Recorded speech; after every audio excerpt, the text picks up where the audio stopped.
Shabbat Shalom, family.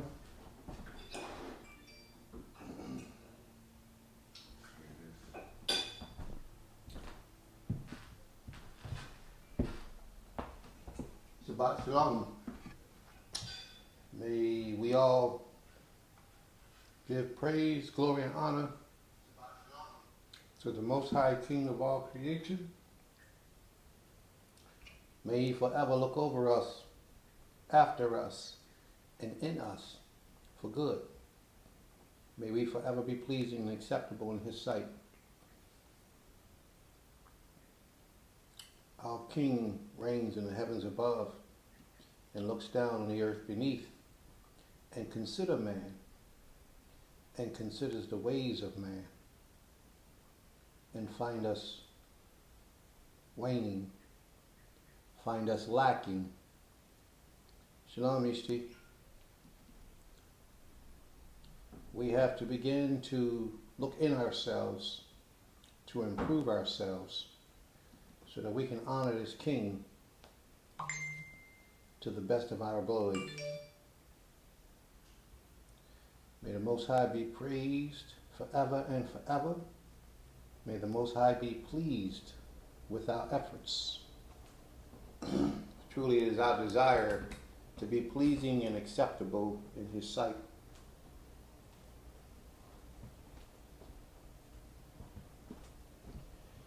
All right, family, we're going to get started. Am I live on your end? Yes, sir. Because my end is frozen. I don't know. Yeah, I'm live. You coming through? Let's get started. Today is the Shabbat day. I ask that the Creator will guide my mind, my spirit, my body, my language, and my speech as I approach unto you, His people. May the Most High be pleased, praised, and honored forever.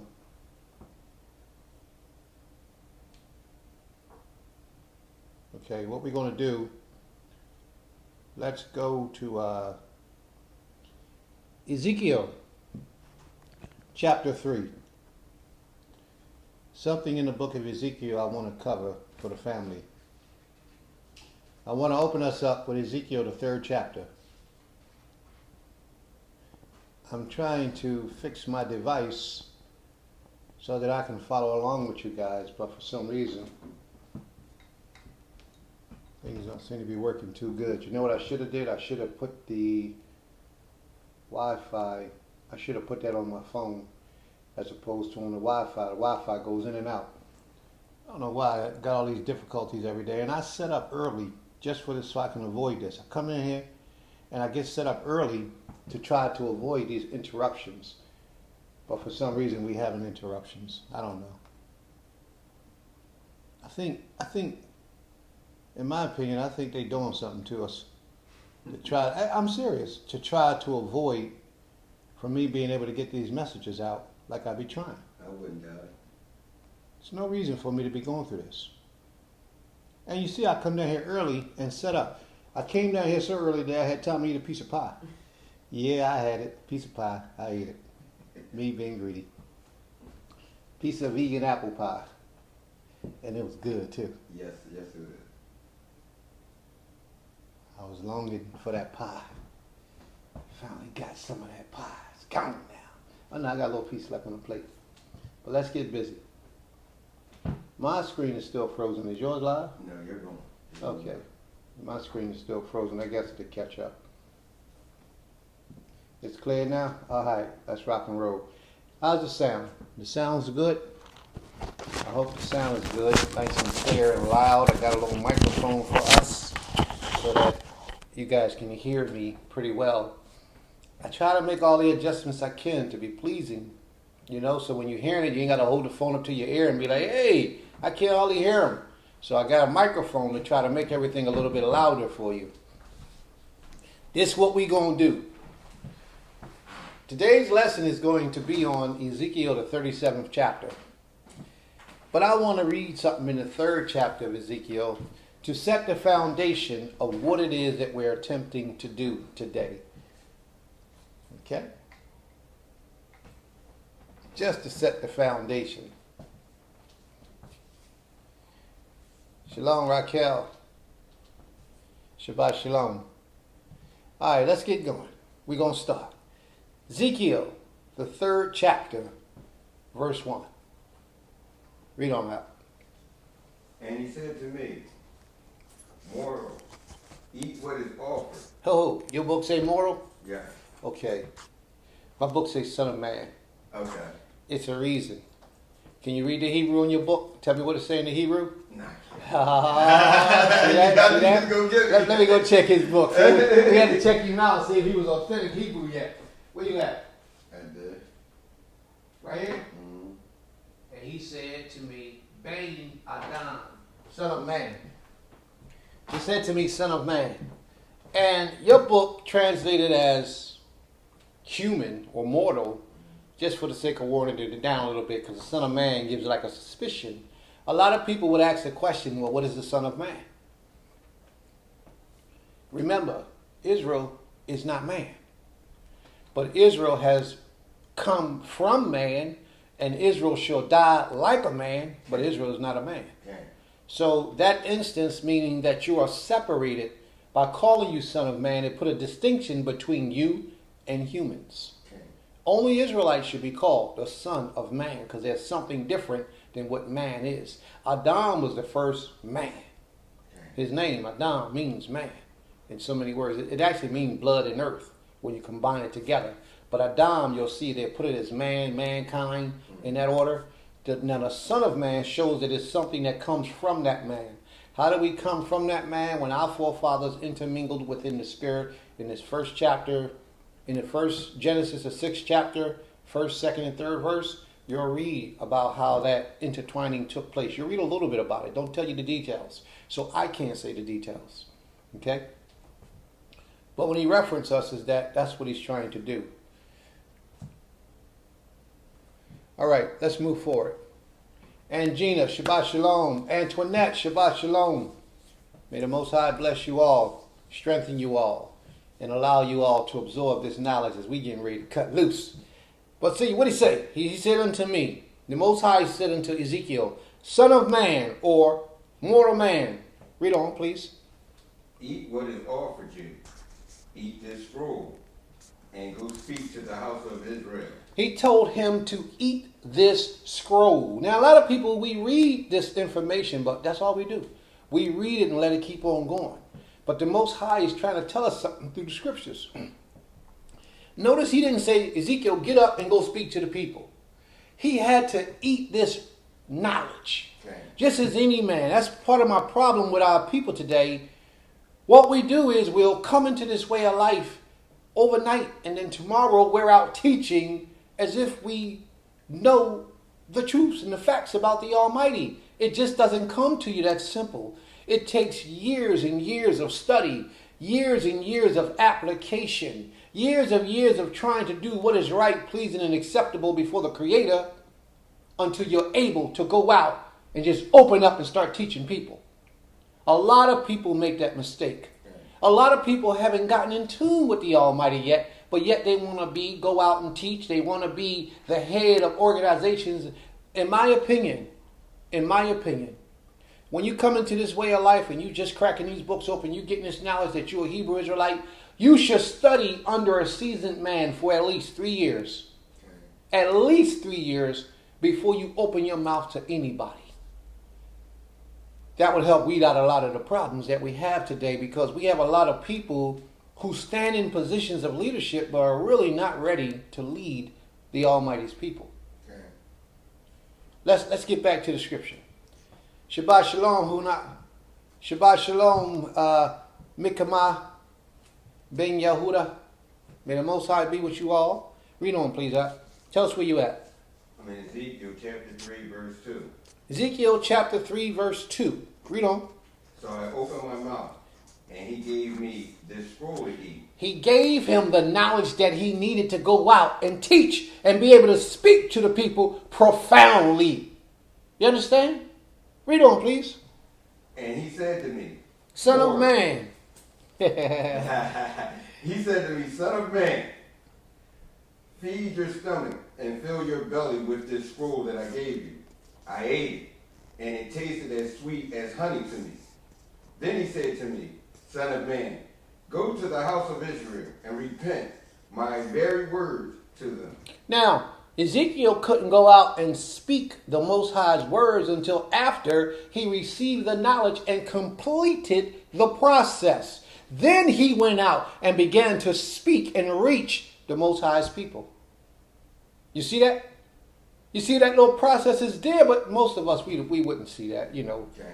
The Most High says you got to have your teachers. They can't be far off. They got to be right there. Your teachers has to be right there in your face teaching you and giving you understanding. Read on, please. For you are sent, not to the people of unintelligible speech and difficult language, but to the house of Israel. Not to the many peoples of intelligible speech and difficult language, who talk to you, cannot understand. If I send you to them, then you will listen to you. They will listen to you. But the house of Israel will refuse to listen to you. And what he just said? He said, if I sent you to an Yeshaya, I know you. Okay. All right. Can you open the door, please? Yes, sir. I agree. Get you, boy. I was ready to get you. The Most High is saying to Ezekiel, he says, I didn't send you to a people that was unintelligible. I sent you to an intelligent people. Had I sent you to the unintelligible people, they will listen, they will hear. It's just like reaching people today. You're trying to open up people's mind toward this truth. You reach, you talk to people, and they've been in their way of life or their understanding for so long that they feel like they have it. There's nothing else you can teach them. Can you lock the screen door, please? We don't play that around here. We security around here. You try to reach people, but they've been there for so long doing what it is that they do that they don't want to hear nothing you got to say. I had a brother say to me the other day, brother, you here? I know you here. I ain't going to identify who you are, but I'm going to say it anyway. Brother said to me, well, do you think that you are superior to me? You are above me? You're over me? I said, yes. And that ended the conversation. Brother got mad. He got mad and didn't want to talk no more. Conversation was up. But he allowed, he's so much to talk about with that. But it's a fact. This is how I view myself. What am I alive for? I think the highest of myself. If you don't think the highest of yourself, then there's something wrong. But I think the greatest, I don't think nobody greater than me. Nobody. In my opinion, when I walk this law, I live this truth, and I don't think nobody outdo me in it. I'm the most righteous brother I know. That's it. You don't know many people. I know a lot of people. That's just how I get down. All right? You might not think so, but that's all right. Let's see. Pull the record and show me my sin. And then I'll correct myself. I'll adjust myself. I'll make the corrections in my behavior. And I'll do what. Then I'll be the best again. That's all. That's how we do. May the Most High be pleased with me running my mouth. All right, so let's get back to the scripture. We're talking about people rushing off to hear the words of the Creator and be teachers, and they're fully not prepared to be a teacher. They're not prepared for that. I'm a bricklayer by trade.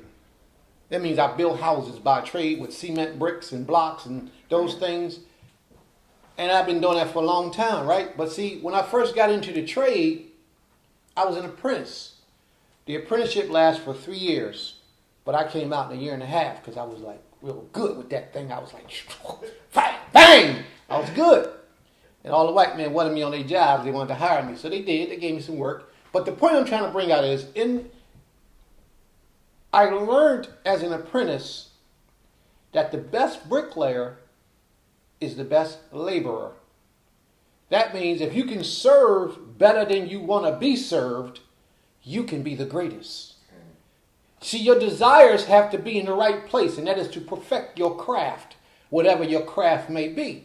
So now if you want to teach this truth, the best way for you to teach this truth is to be a good student of the truth. Always be a student of the truth. Always, throughout all your life. But don't just get a little bit and run with it and begin to speak and teach and talk to people, because people hear you. And as bad as you want to say, I'm not a spiritual leader, you are a spiritual leader when you begin to teach people. Because people absorb you, they look at you, they respect you in that degree, but yet you leading them down a dead-end road. and then you want to be in denial about it. Well, the secret is the Most High holds you accountable for those things. The Most High holds you accountable. Okay? So you can be in denial all you want. The fact is that once you stand up and begin to speak to the people, the Most High hears you, and He acknowledges that, and He holds you accountable for what you teach. Okay? So a student should be a student for a minimum of 3 years before they go out and begin to teach people, begin to talk to people, associate with people on the level of people learning this Torah. Other than that, you're going to be deceived greatly. But let's get back to the lesson. Where we at, please? Ezekiel chapter 3, verse 7. Shabbat Shalom, Higdalia. Shabbat Shalom, Ramir. Read on that. But the house of Israel will refuse to listen to you, for they will He refuse knew it. to listen to me. The Most High knew that the house of Israel was going to refuse to listen to you. So this is what we're going to do. Read on, please.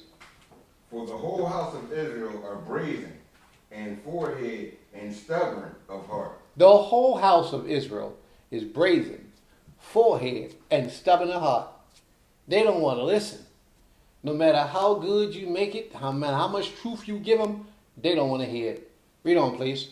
But I will make your face as hard as theirs, and your forehead as brazen as theirs. I will make your forehead like adamant, harder than flint. Do not fear them, and do not be dismayed by them. They are rebellious breed. For they are a rebellious house. Then he said to me, Son of man, listen with your ears and receive. So did they just call him Son of Man in your book? No. Then read what your book got. I can make those adjustments out. We good. Tell her about. Then he said to me, Mortal, listen with your ears and receive into your mind all the words that I speak to you. Wait. What did he say? He said, Mortal, listen with your ears. He's trying to tell you how to learn before you go out and start talking. The Most High trying to tell you how to learn. What did he say? He said what? He said, Mortal, listen with your ears. Listen. And receive in your mind. Listen with your ears. All the words I speak to you. And then perceive or receive in your mind or your heart. And hear with thy ears. Read on. Go to your people, the exile community. Then you go to the people of the captivity. Read on. And speak to them. And then you begin to speak to them.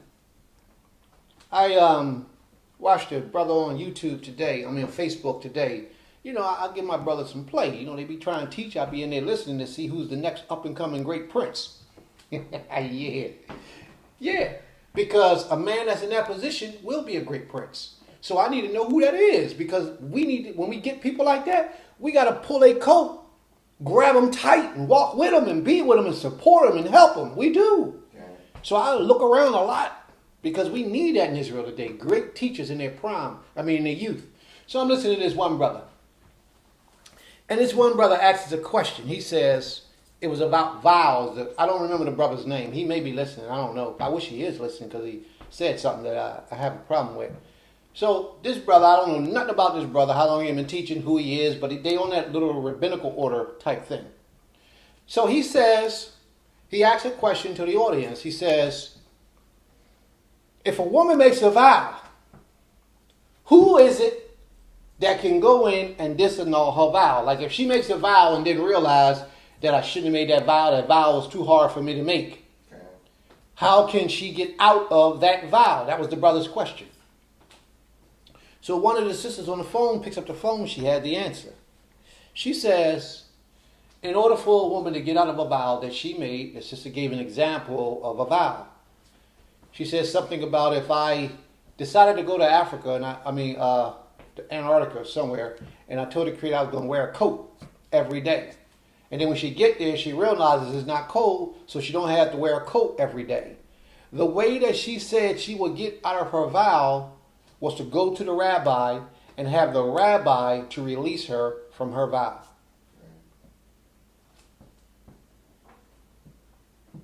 That was her answer.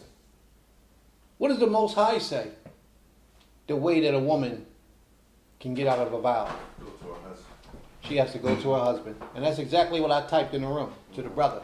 She has to either go to her husband or her father. Okay. Only her husband or her father can release her from that vow. So the brother says, well, the rabbi is the one who can release her from the vow. So what would be the punishment? She wouldn't receive, if she received a punishment, it would be lax because she was released from the vow. No, that's not how the Most High operate. I agree with the brother when he said you got to be careful about making vows. You don't just want to make a vow to the Most High just to be making a vow to the Most High. You could actually, the Most High will punish you. So you don't want to just make vows and then you don't fulfill them and you break them and you think that it's sweet and cool and easy, you're going to just get away with it. That's not how the Most High get down. When you give the Most High your word, you are to honor your word. Okay. You never swear in the name of the Most High in vain. You swear because you're being honest and you're being truthful. When you give the Most High your word, you honor it. Now, if a woman, just for correction, if a woman makes a vow and she finds that she needs to break her vow, if her husband didn't hear her make the vow, she can always go to the husband later time and say, well, husband, listen, this is what I vowed. I don't want it no more. But if he hears it at the time that he heard it, he can disannul the vow. If he heard the vow and time has passed and now she want to get out of the vow, he can still disannul the vow. But there's a penalty that's got to be paid. The Most High is going to deal with you in some type of way, shape, form, or fashion. But the woman don't pay the penalty, the man does. Because he didn't disannul the vow at the time of his hearing it. Same thing holds true with her father. Her father can disannul a vow as well. Y'all should do some research. Find this information out because this information is very important when you're trying to raise and establish a nation. Leonard, Shabbat Shalom. Nephew, Shabbat Shalom. Didi, Shabbat Shalom. May the Most High be with you all. Somebody tell me what that person just posted in the room, please. But if. It says something about but if. But if she's covered under her rabbi or spiritual leader as her father, then isn't it the same thing? No, it's not. You have to show me that. Show me in the scriptures where it says that. And I'll accept that. If you show me in the scriptures where it says a rabbi or a spiritual leader can disannul her vow, then I will accept that. See, this is the problem that we do today. We add to the scriptures. We add to the words and the teachings of the Most High, and that's not good for us. Now, here's an example. I do believe that your spiritual leader is to stand in the stead of a husband or a father. In many instances. But he's not your husband. He's not your father. So we cannot relate those two things together and say that he has the permission because the Creator didn't say it. Okay. If the Creator would have said it, then I would have to say, yes, sister, you're right. But the Most High didn't say it. So I would have to see somewhere in writing as an example of something like that taking place, and it could sway my understanding. And then I would apologize, and then I would make things right. But I have to go with what the law says. And the law says that only your husband or your father can disannul your vow. Even if you're living in your brother's house, he can't disannul your vow. And he's standing in position of your father. When you living with your brother in your brother's house, he is in the place of your Abba. But he can't disannul your vow either. So I agree with my brother that was teaching. You have to be careful about making vows to the Creator. When you make a vow to the Most High and then you don't come through on it, you're in trouble. You're in trouble. You'll be walking through life wondering why your life is the way it is.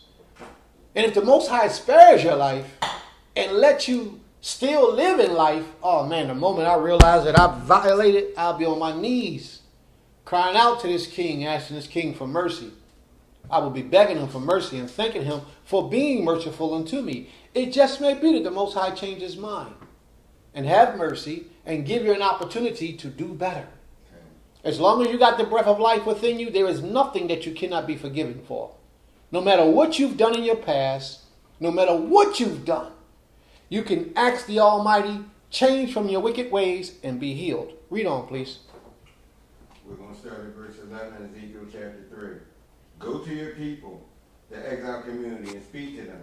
Say to them, thus saith the Elohim, whether they listen or not.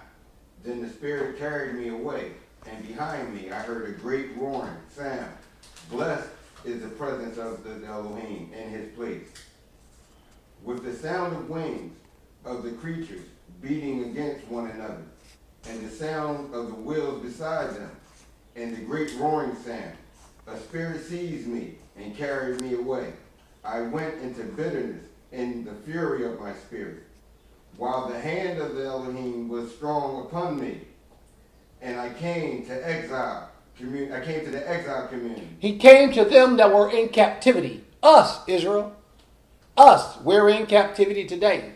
So the Most High got his teachers out here right now, speaking to you in this captivity because the Spirit of the Most High is upon them. And they're talking to you.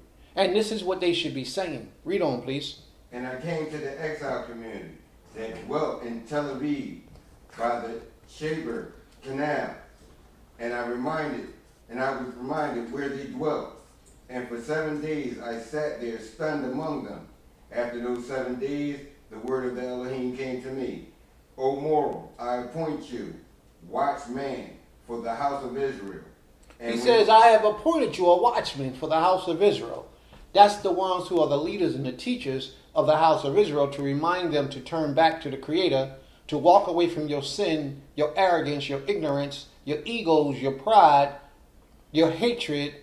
Walk away from those things and return to the Almighty. That's what a watchman does. Read on, please. And when you hear the word from my mouth, you must warn them for me. If I say to a wicked man, you shall die. Now watch this, family, because this is important. This is the reason why we're reading this. Read on, please. If I say to a wicked man, you shall die, and you do not warn him, you do not speak to warn the wicked man of his wicked course in order to save his life, he, the wicked man, shall die in his iniquity, but I will require the reckoning for his blood from you. But if you do warn the wicked man, and he does not turn back from his wickedness and his wicked course, he shall die for his iniquity, but you will have saved your own life. So stop for a minute. If a man is evil and wicked, and you see this, that this brother is out of course, you go talk to this brother, no matter what that brother has done. He's evil, he's wicked. But the moment you speak to him, the brother recognizes that you're speaking truth. And in his integrity, he changes his behavior. Then he shall live. And all the evil that he did should be forgotten. But now, if you got a righteous man living a life, 30 years, and one day he decides that he wants to be evil, all of his 30 years of righteousness is forgotten. And he just became an evil man. It's very important, the vows that you make with the Most High. It's very important that you keep your word to the Most High. It's very important that you be obedient to the laws, statutes, judgments, and the commandments of the Almighty. Okay. Walk in his truth, for in them is life. Read on, please. Again, if the righteous man abandons his righteousness and does wrong, when I put a stumbling block before him, he shall die. He shall die. He shall die for his sins. He shall die for his sins. The Why? righteous deeds that he did shall not be remembered. But because you did not warn him, I will require the reckoning of his blood from you. At your hand. So, if you got somebody you know that's wicked and evil and cruel, and you know this, and you don't pull his coat and say, yo, bro, you got to change from those behaviors, man. You got to stop that. That's evil. Stop taking them trips, huh? And you explain it to him. Right? That's right. Stop taking them trips.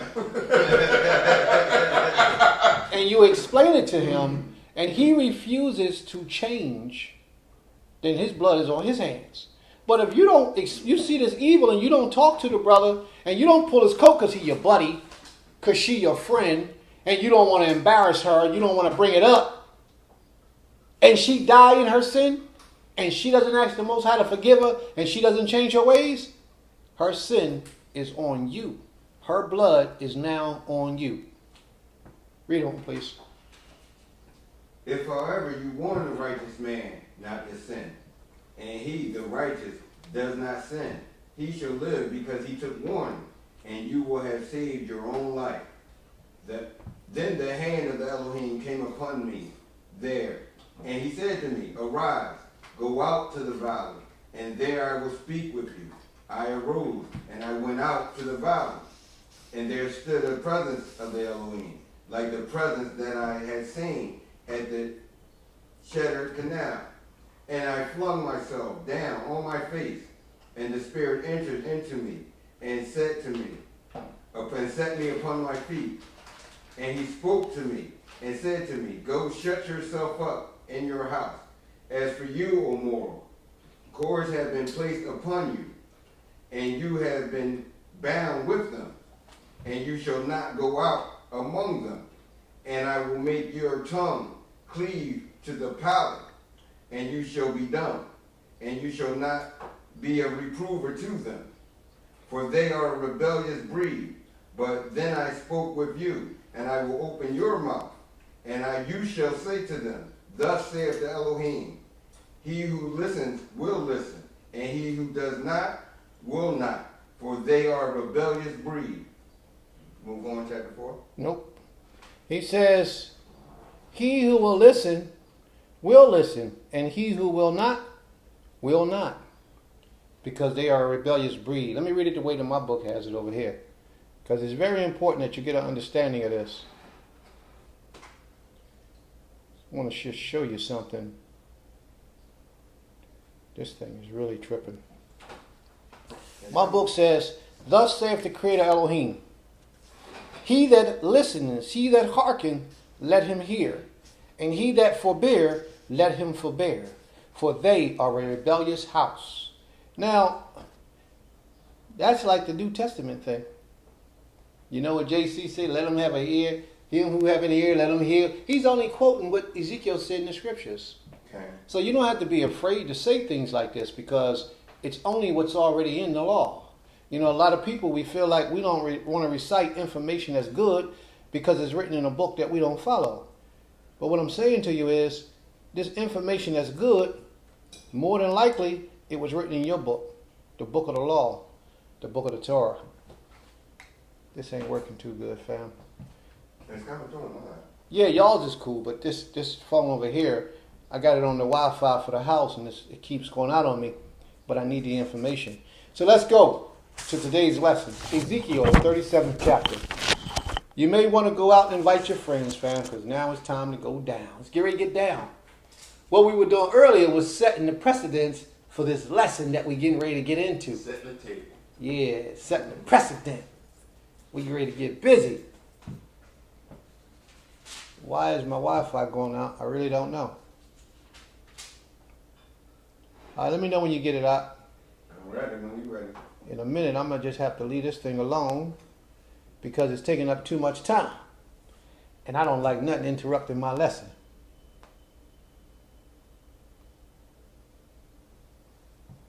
All right, just give me a few seconds or a few shakes and we'll be right there.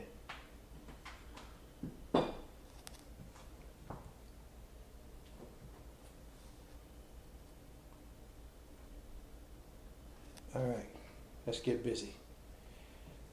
Ezekiel Here we go. chapter 37. I'm sorry. Yes. What'd you just say? I'm sorry. Ezekiel chapter 7. 37. Ezekiel verse chapter 37, verse 1. 1. And the hand Now, before you read on, I need you all to remember the lesson that was spoken earlier. And if you're watching this video and you didn't hear the lesson from earlier, you should go back and watch this at a later time, because the earlier lesson sets the precedence or set the foundation for everything that we're getting ready to get into right now. Okay? It sets the foundation for where we're about to travel right now. Read on, please. Ezekiel 37, chapter 1. When the hand of the Elohim came upon me, he took me out by the Spirit of the Elohim. Now, the hand of the Most High came upon Ezekiel, picked him up in the Spirit, and took him somewhere. All this is a spiritual thing that's taking place. Everything in this chapter is a spiritual event. Everything. Read on, please. And he set me down in a valley. It was full of bones. He set him down. And I need you to imagine this with your mind. I want you to see this with your mind, what we're actually reading. He picked him up in his spirit and took him in a valley setting down in a valley that was full of bones everywhere. Okay? Read on. And he led me all around them, and there were very many of them spread all over the valley. Now, those bones are living people. They're alive. They're alive physically, but the bones represent their spiritual development. They are spiritually dead. Ezekiel is the one that the Most High chose to use in the process of causing the spiritual life to come back to these physical people who are walking around. I hope you understand where I'm trying to go. And if you don't, just give me a second and we'll get there. But we got to get there together. Read on. Start that verse again. Verse 2. And he led me all around them, and there were very many of them spread all over the valley, and they were very dry. He said to me, O mortal, can these bones live again? Stop. I've had many brothers and sisters in Israel that was super complicated to reach spiritually. Okay. You talk to them, my own mother happens to be one of those. No disrespect to my mother, but I had to give a personal example. Okay. No matter what you show them in the scriptures, they'll sit right there and they'll agree that that's what it says and this is the best thing to do, but they won't do it. So my plea right now is going out to all of my people, the house of Yisrael, who think you know the way. You are dead. You're spiritually dead. You have no spiritual discernment because you don't walk in your integrity. You don't walk before the Most High, giving it the benefit of the doubt that something is evil and wrong, and you don't do it. You'll still do that evil or wrong thing no matter how you feel about it because of your desires. A lot of us, that sexual urge keeps us dead.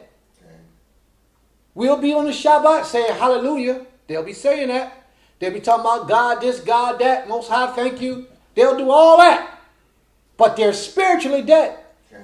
Their decisions that they make in life will be a decision made by a spiritually dead individual. So everything that they do will be carnal according to the flesh because there will be no truth, no spirituality. They won't have the vision. They can't see because the Spirit of the Almighty is not in them. Okay. This is what we mean when it says he took them in the Spirit to this valley of dry bones. Most High says that he's a flowing, living waters. Waters don't let nothing be dry. Okay. Water saturates and soaks up and makes everything wet.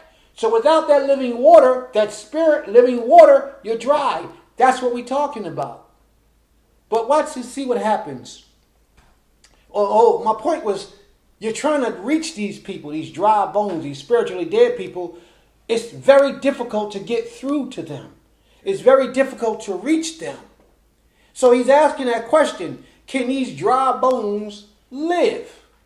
Can these individuals who still practicing idolatry, although they don't think they're practicing idolatry, they think they're walking after the order of the Almighty. And they justify, whenever they're reading that book and they see all those things that has nothing to do with the Creator or a contradiction against the law, they justify it. And they're not walking in their integrity when they do that. Okay. They'll make up an excuse why it got to be and why it has to be. Before we move on, if you practice Christianity, I don't practice Christianity, I'm a Hebrew. If you read and live your life based on the teachings of the New Testament, you are practicing Christianity. 100%. No matter how you try to shake it. See, that's the integrity that I'm talking about. Okay.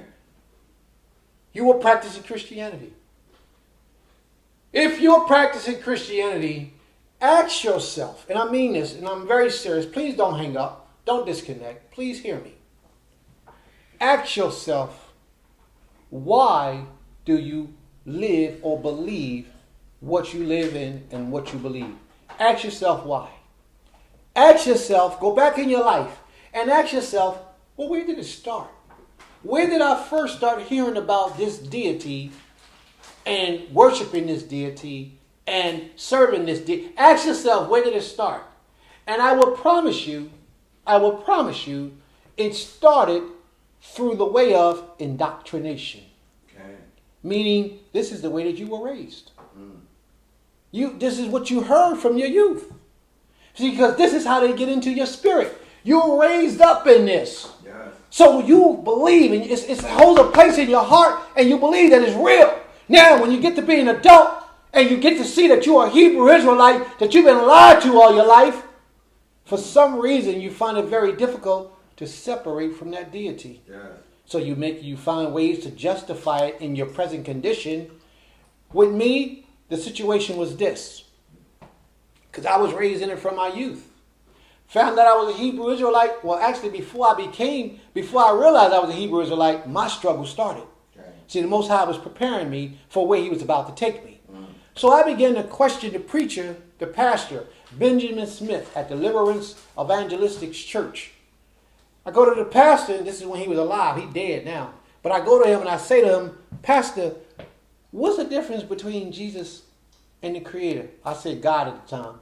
Is Jesus God? He said, let me tell you, young man, this is how it goes. The Father, the Son, and the Holy Spirit are one. He says to me, you know, we laughing, but a lot of people, this is real to them. Yeah, I'm laughing So because I was there too. it'll hurt them for us to be laughing at what they believe. They'll think that we're being disrespectful. I have no intentions on being disrespectful to anybody. I'm being real. He says to me, it's like an egg. You got the egg, you got the shell, you got the whatever that white stuff is, and then you got the yolk. But yet all three of them make up the egg. That was his definition of how JC played a role. See, it's this indoctrination stuff, but I just wouldn't accept that. So I went from that, all of a sudden I knew Jesus, JC, I knew he wasn't the creator. Okay. Then I still believed that he had to be something. I didn't want to just let it go. Because you don't want to offend, if he is God, as they say, you don't want to offend him. Okay. So he had to have some type of relevance in this whole spiritual matter. So to me, he had to either be a prophet or he had to be a Messiah. One or the other. He had to be one of those two things. Yeah. I had already moved from the assumption that he was the creator. That was over and done with. And if you're still stuck in that place, you need to open up and go before the Most High, prostrate to him and ask him for understanding. Okay. So now, I go on my journey and my quest, and I begin to study and read like I never did before in my life. I found out he's not the Messiah. I found out he's not even a prophet. If he was a prophet, what did he prophesy of? What's one prophet? What is one prophecy in the New Testament that wasn't written before and that wasn't destined to happen no matter what that he prophesied about? Okay. Nothing. If he was the Moshiach, according to the scriptures, the Messiah had to be born out of the house of David, Okay. out of the lineage of Dawid. We're going to read that today. Well, he has a conflicting birth. His mother didn't have sex with a man, and she produced a son. So who was the father?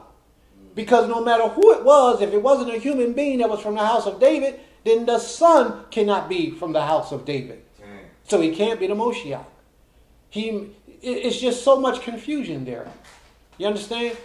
And I don't mean to disrespect anybody's religion. I just need you to think. Usually we are indoctrinated from our youth as we grow up believing in things.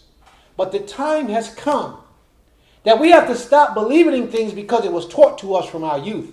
And we have to do our research and study and learn, open up our spirits to the Almighty and let Him talk to us. Okay. And if you're already struggling with this in your spirit, it's time to just let it go. Because the reality is, it will profit you nothing. But let's get back to the scripture. Read on. Where we at? Right now I'm going to go back to chapter 37, verse 3. And he said to me, O mortal, can these bones live again? And I replied, Elohim, only you know. And he said to me, prophesy over these bones, and say to them, O dry bones, hear the word of the Elohim. Thus the Elohim to these bones. Thus he said. Now stop for a second.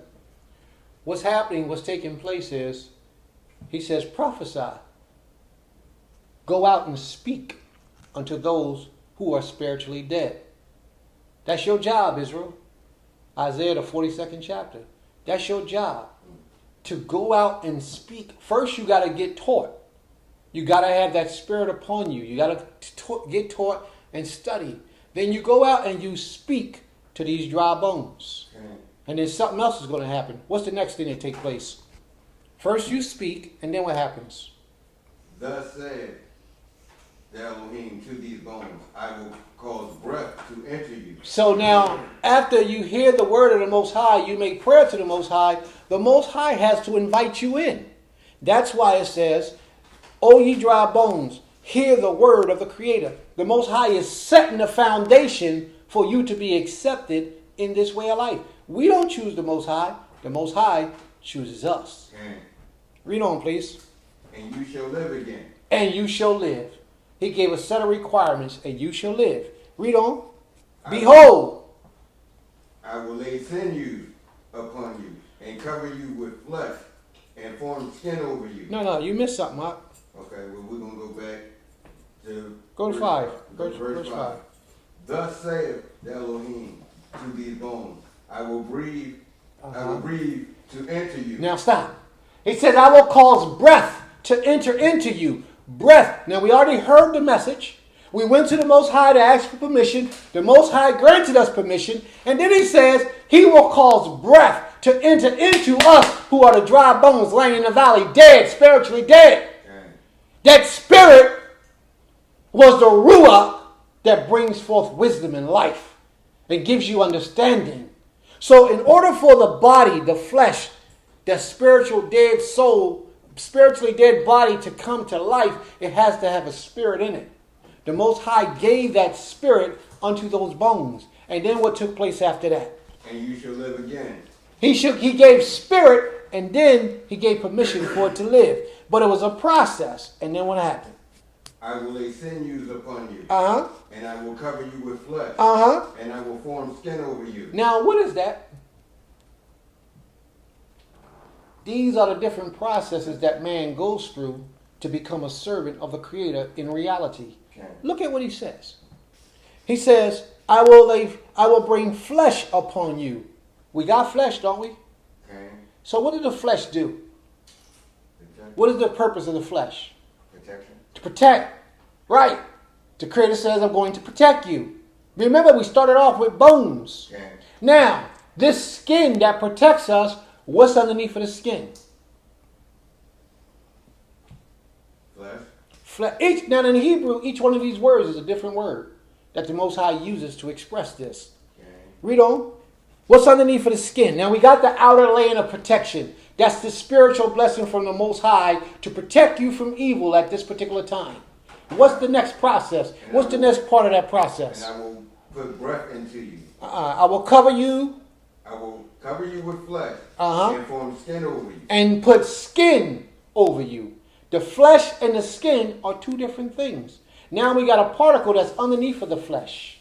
It's a particle inside of that contains all the muscles, all the vessels. That's you being fed with the word of the Most High. Because once that word comes in you, something got to protect you. Okay. The skin protects you. So he gave you the protection first, then he gave you the flesh that gives you the muscles and the other forms to do things. But you can't move yet. Why can't you move? Why can't you move? No breath. You got the breath, but why can't you move? No spirit. No. Why can't he move? You can't get out and teach. For what reason? If you didn't have this certain... What? No knowledge. If you didn't have this certain thing inside of you, would you be able to move? No, you wouldn't. Bones. Sinew. The sinew. All this stuff works together to combine to let a person move. Now, the point I'm trying to make is that all this is spiritual. Remember I told you it's all spiritual? Yeah. None of this is a physical thing. It's not real. Physical, tangible. Right. This is a spiritual process. You get the protection from the Creator.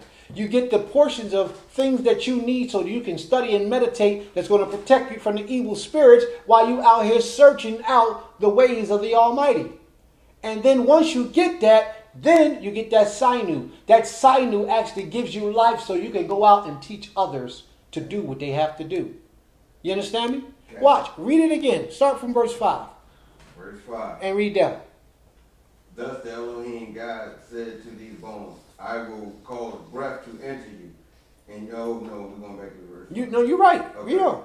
I shall cause breath to enter you, and you shall live again. And you shall live. I'm going to cause breath to enter you, and you shall live. So breath isn't in us while we're going through this transformation. Read on. And I will lay sinews upon you. Start again. And I will, 6.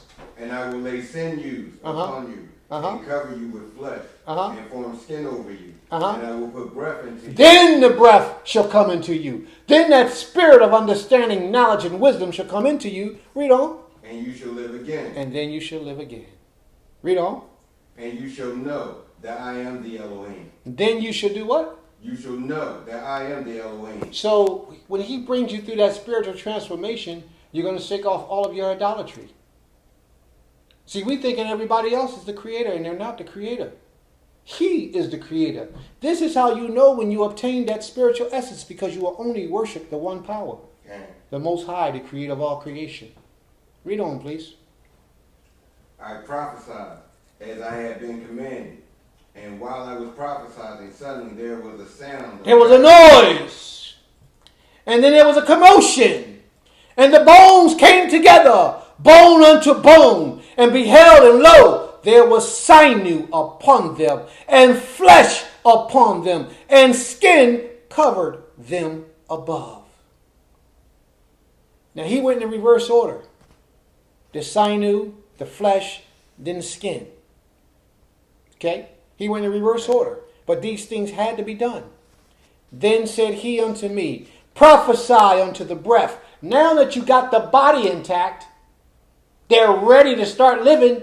Now I want you to give them life. Prophesy unto the breath, and the breath will enter into them, and then they can go out and be my servants. Okay. Read on. Let's see what he said. Prophesy, O mortal. Say to them. Say to the breath.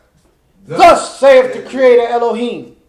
Man, read it like you want to read. Man, you read like you don't want to. If you don't want to read, I can read. I got you. You've been reading for a little while now. I don't mind picking up the poach. I will do it. Believe me.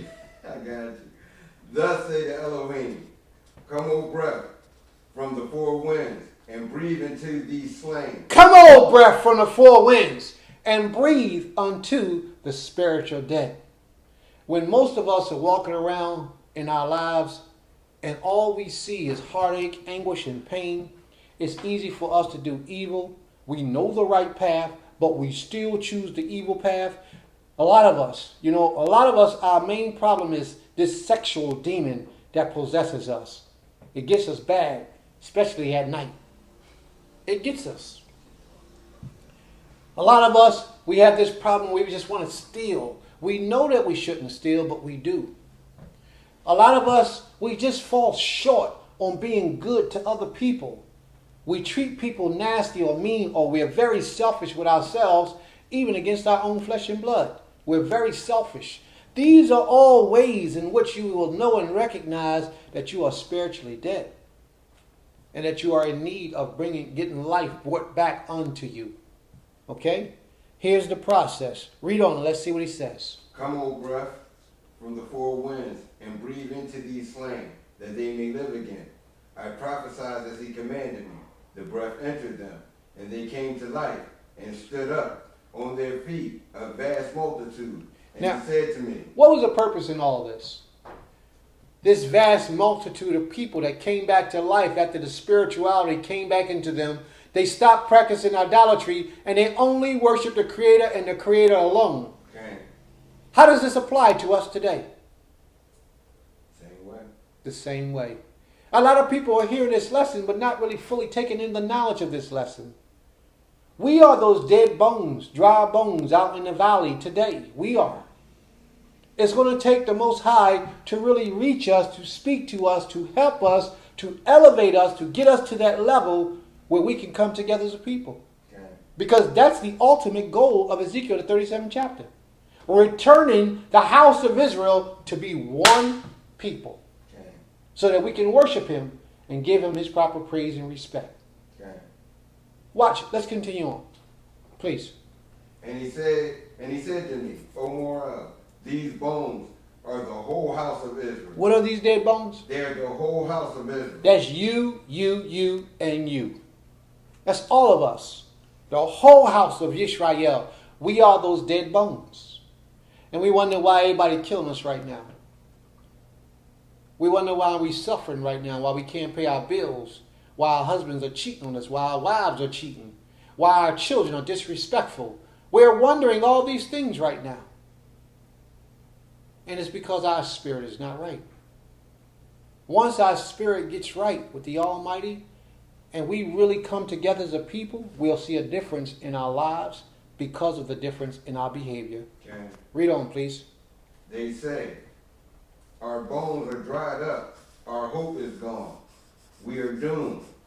Prophesy, therefore, and say to them, thus saith the Elohim, I am going to open your grave and lift you out of the grave, O my people. The Most High is promising me, no matter what you are practicing today, I'm going to open up your grave and bring you out of your grave. Because we're dead right now. We're dead. That's why we can't come together as a people. That's why we can't work together. That's why we have so many differences. Even us who claim to be Torah only, we still got all these differences. We can't come together. I don't like him for some reason. I don't like her for some reason. Oh, I don't want to work with them. I don't want to work with them. Why? Oh, well, 6 years ago, we divorced. We had a divorce decree set out for the woman. And then this man came by and took this man's wife. So we don't mess with them no more. Okay. Oh, wait a minute. Y'all just said so if you divorced her, if he divorced her, you should be happy another Israelite man took her. Okay. These type of problems are real in Israel today. It's not even a violation against the law. It's just that men are evil toward men. This is part of the reason because we don't have the spiritual life within us to cause us to live. Okay. We don't know how to do it. No matter how good of an effort we put into it, we cannot do it Okay. because we're not alive. We are so bombarded with the teachings of the Europeans that it's ridiculously embarrassing. We don't even know how to love each other correctly because we are so saturated with the teachings of a devil. Okay. It's very difficult for us to express love. Or when someone who do knows how to express love, give it to us. Oh, you think you're my father. You ain't going to tell me what to do. You only my husband, not my father. Wow. You only my friend. Wow. You ain't my father. Wow. Read on. Let's see what's happening, fam. And bring you to the land of Israel. Tell us where you at. Well, I'm going to go back to 11. 11. Go back to 11. And he said unto me, Son of man. these bones are the whole house of Israel. They say, our bones are dried up, our hope is gone. Isn't that what the people say today? Yes. When we look at all the calamities that the Europeans have on us right now, all the control and dominance that they have over us, where can we go to escape the oppression of the Europeans on this earth? Everybody talking about leaving America. To go where? Because everywhere you go, the Europeans have control over it. Okay. So a lot of people say, well, Prince, there is no hope. All the food we have, all the food has poison in it to some degree. Because we are allowing the Europeans to feed us. Okay. All their food has poison. Even the air has poison now. That's why we're walking around with masks on our faces. Okay. A lot of people say there is no hope. The water is contaminated. You buy spring water thinking you're doing good, and it's spigot water from somebody's spigot 20 miles away, 50 miles away. So that's contaminated. Okay. So the people say there is no hope. Why are we hoping on anything and we can't do anything? We can't go anywhere. We can't drink anything. We can't eat anything without it being contaminated. A lot of things that have the label of being turkey, beef, chicken, is cased in pork. Okay. It's cased in pork skin. So we have no hope. This is what Israel says. But this is what the Most High says. Read on. We are doomed. Prophecy, therefore. Prophesy And say to them. and say to them, Thus saith the Elohim. Thus saith the Most High El Shaddai El Elyon. I am going to open your grave. I'm going to open up your grave. And I'm going to lift you out of And I'm going to lift you out of your grave. O my people, I bring you unto the land of Israel. And bring you to the land of Yisrael. Read on. You shall know, O my people, that I am the Elohim. And you shall know, my people, that I alone am the Elohim. Read on. When I have opened your grave, and I have lifted you out of your grave, I will put my breath into you, and you shall live again. And I will set you upon your own soil, and then you shall know that I am the Elohim, have spoken, and I have acted, declares the Elohim. He says that he's going to let you know that there is nobody worthy of his praise but him. Him and him alone. Read on. Let's see where we go. The word of the Elohim came to me, and you, O Morel. And thou, son of man. Take this stick and write on it. Take this stick and write upon it. Of Judah and of Israelites associated with him.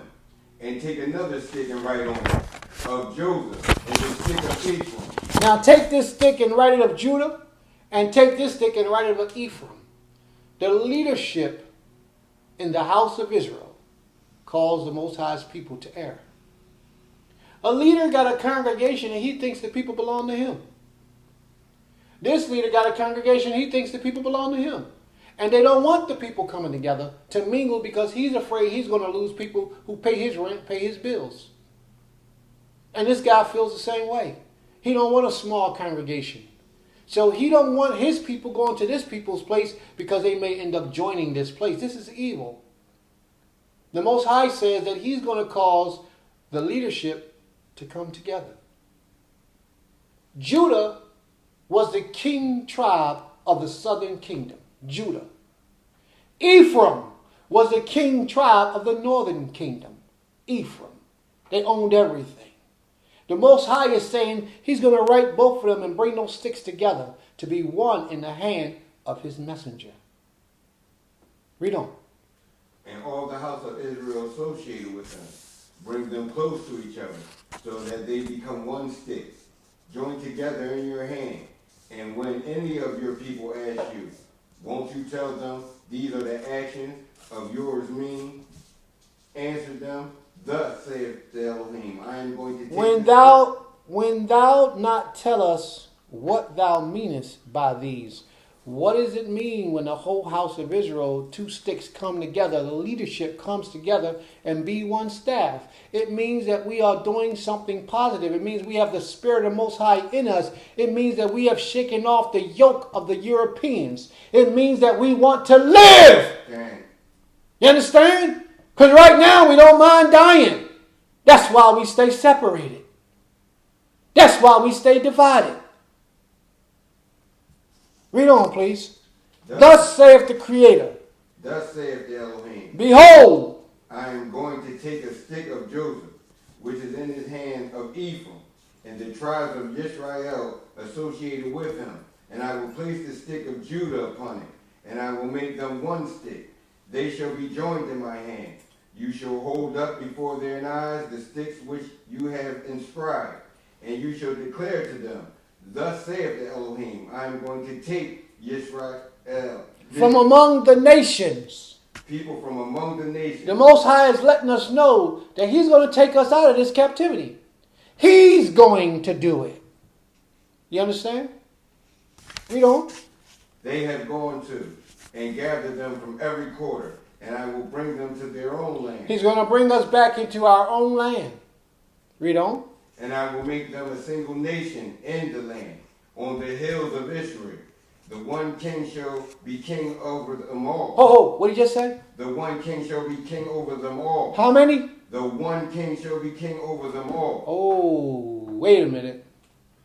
He says one king going to be king over all. He's not talking about him because he is the king of all kings. He's talking about he's going to be a physical man that's going to be a king over all of the house of Israel. Let's see if he gives us any hint as to who that king is going to be. Or do we just interject who we want to put in that place? Read on, please. Never again shall there be two nations, and never again shall there be divided into two kingdoms, nor shall there ever again defile themselves by their fetishes and their abhorrent things. Now stop for a second. The Most High says, never again shall there be two nations. Neither shall they be divided into two kingdoms anymore. That means that we're going to be one nation, one kingdom. I heard a Christian say that, of course, the scriptures say that David is going to be our king. It's a Christian guy, white man, preacher, Edomite. Well, he ain't even Edomite. I don't know if he's Edomite or not. But he's a white man. European, I know that for sure. Okay. He says, but JC is the king over all the earth. So yeah, David can be the king in Jerusalem. That's what he said. He said, and there's going to be a lot of other kings throughout the earth that's going to be Israelites. They're going to all have their own kingdom in the earth. So he's saying that JC reigns supreme over all the earth, but King David, that this prophecy is only talking about King David being in the land of Israel. Okay. So like, he'll be in Israel. His brother might be in Egypt. Another brother may be in England. Another brother may be in the United States. And they all have a kingdom of their own. And they're all going to be kings. This is what this man say. But all of those little kings will have to answer to JC. Right. That was his way of saying, although the Most High named King David as the king, JC still got to fit in. See, that's how we do things. We got to make things fit where we want things to fit when we come to the worship of the Creator. Okay. You understand? That was his understanding. But the Most High says that they shall be one. No longer shall they be two kingdoms. They're only going to be one kingdom. And they will not be divided anymore on the earth. Read on, please. 23. Neither should they defile themselves with their idols. That means the mystery of JC will come to an end. The mystery of the Islamic deities will come to an end. The mystery of Buddha will come to an end. The mystery of sex will come to an end. Because a lot of people don't realize, but sex is a god to a lot of us. It controls us. We are dedicated to that thing. Read on, please. Nor shall they ever again defile themselves by their fetishes and their abhorrent things, and by their other transgressions. That's the other transgressions and their fetishes, is those sexual demons that possess us, those thieving demons that possess us, those ego demons that possess us, that selfish demons, those selfish demons that possess us and cause us to be real selfish to our brothers who are in need. These are all the things the Father say He's gonna do away with. He's gonna destroy them. Read on, please. And I will save them in all their settlements where they have sinned, and I will cleanse them. Then they shall be my people, and I will be their Elohim. See, we can't be His people until after He does what? Cleanse us. He has to cleanse us. Read on. My servant Dawid shall be king over all of them. There shall be one shepherd for all of them. He said, how many shepherds? One. Only one. What? Well, go ahead, read on. They shall follow my rulers, and my faithful obey my laws. They shall remain in the land which I gave to my servant Jacob, and which your fathers dwell, and their children and their children's children shall dwell there forever. So who's going to be the king? One. Who's going to be the prince of the people? Dawid. Dawid. By name, or we just inserting that there? No, Dawid. Okay. All right. Dawid. Read on, please. And my servant Dawid as their prince for all time. And I will make a covenant of friendship with them, and it shall be an everlasting covenant with them. And I will establish them and multiply them, and I will place my sanctuary among them forever. My presence shall rest over them. I will be their Elohim, and they will be my people. And when my sanctuary abides among them forever, the nation shall know that I am the Elohim, do sanctify Israel. Forever. May the Most High be praised. Any questions? No questions. No, I mean, I had a lot of questions. If you have any questions in the room, you can just type it in, and we'll try to address them one by one for you. No, you shy. Go ahead. Start your questions. I'm listening. You said that King David. You have to speak up a little bit, please. The actual King David is going to come back and rule over. The spirit of King David is going to come back and rule over us forever. Yes. So that means that the lineage of David, David's son, and anybody after David will be king of Israel. Okay. But that's when we get back to the land. Well, that means that king is with us now, then, right? If it's going to happen then, it means that king, that spirit, is here in the earth today. Is that right? Would you agree? I totally agree with you. Okay. But can I say one thing? Now, I want to preface this. People can't see my face. You might come a little closer because I barely can hear you myself. Maybe people can't see my face and they may not know who I am. Oh, everybody know who you are. Yeah, I may be one of the most. You can put that on the radiator, please. In Israel. Having said that, do we know what tribe we're from? Just like you gave the example. You said you have Judah here, you have Ephraim here.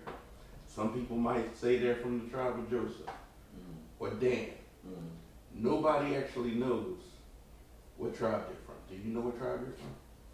But all I can do is go by the scriptures, and I know Judah was the last to get took, and I know they were on the slave ships. But so by saying that, I would have to say that I would be Judah. But that would be something that would be good. I mean, say that you're from Judah. But according to the scriptures, I would have to. That's the only knowledge I would have. I totally understand. I don't want to go off on a tangent here, but I want to speak complete facts. Right. I want to say, hey, what tribe are you from?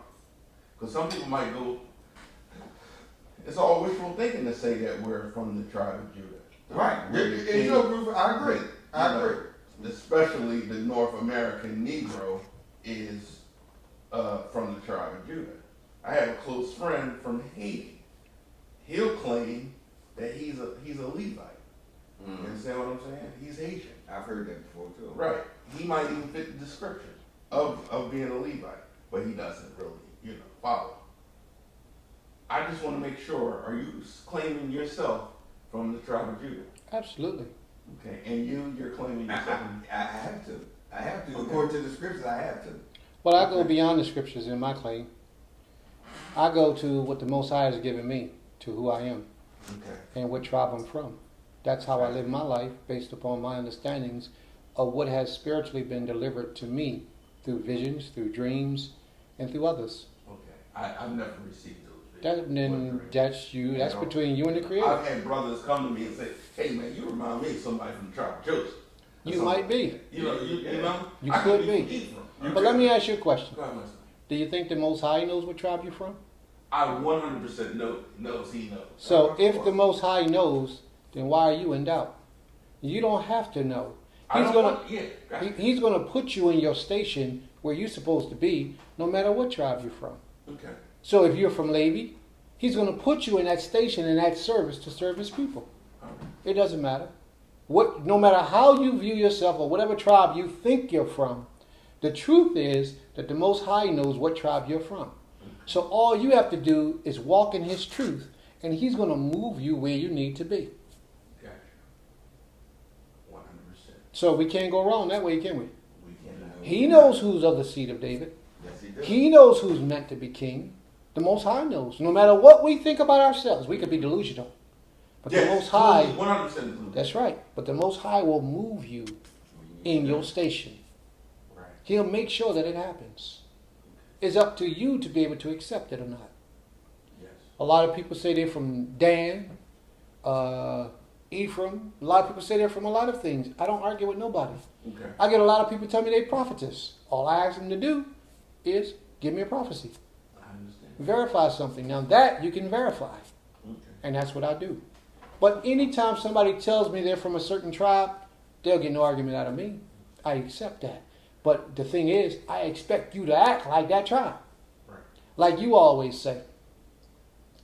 Brother's got all these titles. Yes. I let you say it because it's your thing. No, you just real hype and amp on that. No. What's your issue with talk about titles? this when you ride down the street, and I always say, it may be 3,700 princes. 3,700 princes. But 3,698 of them all work for Walmart, Chick-fil-A, Home Depot, or whatever. I say you cannot be a prince or a chief man in Israel if you are employed by your enemy. You understand what I'm saying? Clarify that. while our clarification on that is, you have to serve the Creator 100%. You can't be, okay, asking to get the day off on Shabbat, or can't work this day, asking for permission from your enslaver. You understand what I'm saying? Because at the end of the day, he's going to control everything. Okay. You just seen that thing, the brother stepped out on a limb and told us that we're Israelites. 2 days later, when his check got cut off, he had to recant that statement. He had to apologize. I don't know what I was talking about. Because they got a check for $50 million for me. I was tripping. You understand what I'm saying? And at the end of the day, you might not get tested today. You might not get tested tomorrow. But one day, it's going to come a time before you either got to feed your family or you got to answer, Yeah. the white man's going to feed your family, or you got to deal with the Creator. Either or, it's going to happen. Yeah. You have to choose it. And right there, when it's brought in front of you, you're going to fold every time, because most of us in Israel, as men, we're not solid. And when you're speaking about the Valley of the Dry Bones, I see it one way, where the Creator is going to breathe that breath of life in you and give you that spirit to walk. But I also see it another way. We got to build these men up to be men. Physically build them up. I'm talking about strength, mentality, and physically. To be self-sufficient. We got to detach from, our enslaver. Okay. The brother, setting up something down in Georgia, that's A1, number one thing right there. Because at some place we're going to need somewhere to go that we're not controlled by anybody. Right. You understand what I'm saying? So when I think of a prince, it's just a couple of 3 brothers I see that are actually princes. He's one of them. Of course. You understand what I'm saying? I may have met another one, the brother in Georgia. He seems solid, but a lot of us, including myself, we're not solid 100%. Because you can be solid in your business, but you might not be solid in the way you run your household. Okay. Or you might not be solid with the way you deal with women. Okay. You might be controlling, I might control 7 guys, but I'm also being controlled by 2 women. Right. You feel what I'm saying? I might be the boss of 7 guys. But if these 2 women or 3 women or whatever say, yo, I don't want you doing that, then what happens? These 7 men don't eat this week. You know what I'm saying? Right. I'm just putting my whole card out there. Right. Right. You feel what I'm saying? So that's where it is. Because I might complain about, the white man don't tell me what to do. But this brother might be like, yo, man, you got that girl over there telling me what to do. There you go. Okay. So I'm not a whole solid man. And that's what the Valley, my understanding is. I let the Creator control the spirit world. But we got to control ourselves physically. Right. We got to provide. Creator put you in positions where you can provide for yourself. We all got skills. Like this brother, if the roof fell down today, this brother can build it back up, build the thing up by bricks. He gave him a skill outside of his understanding knowledge of the Creator. Okay. And each one of us has that skill. You feel what I'm saying? You got to find out what your skill is. I kind of know what mine is. Each man got to bring something to the table so we can build a nation. I know one. I hope you do. Yeah. But that's where we at. I'm all with the spiritual. I feel you on that. Because it's a realm I don't really get into. But I'm talking about actual, where the rubber meets the road, we got to be solid dudes. Let's pick out 12 solid dudes. These is the 12 princes. You feel what I'm saying? I don't know what tribe they are. These is the dudes. Okay, here we go. Just like with, I would always quote Jethro. You'll pick out the judges, the chief men. If these guys are solid, then we move from there. We ain't got to have 36, like I said, 3,700 princes. Right. I scroll down on you go through my friends list. Yeah. Prince. I got to then pick his name, Prince Israel. 3,600 princes, one true prince. You know what I'm saying? I understand. That's.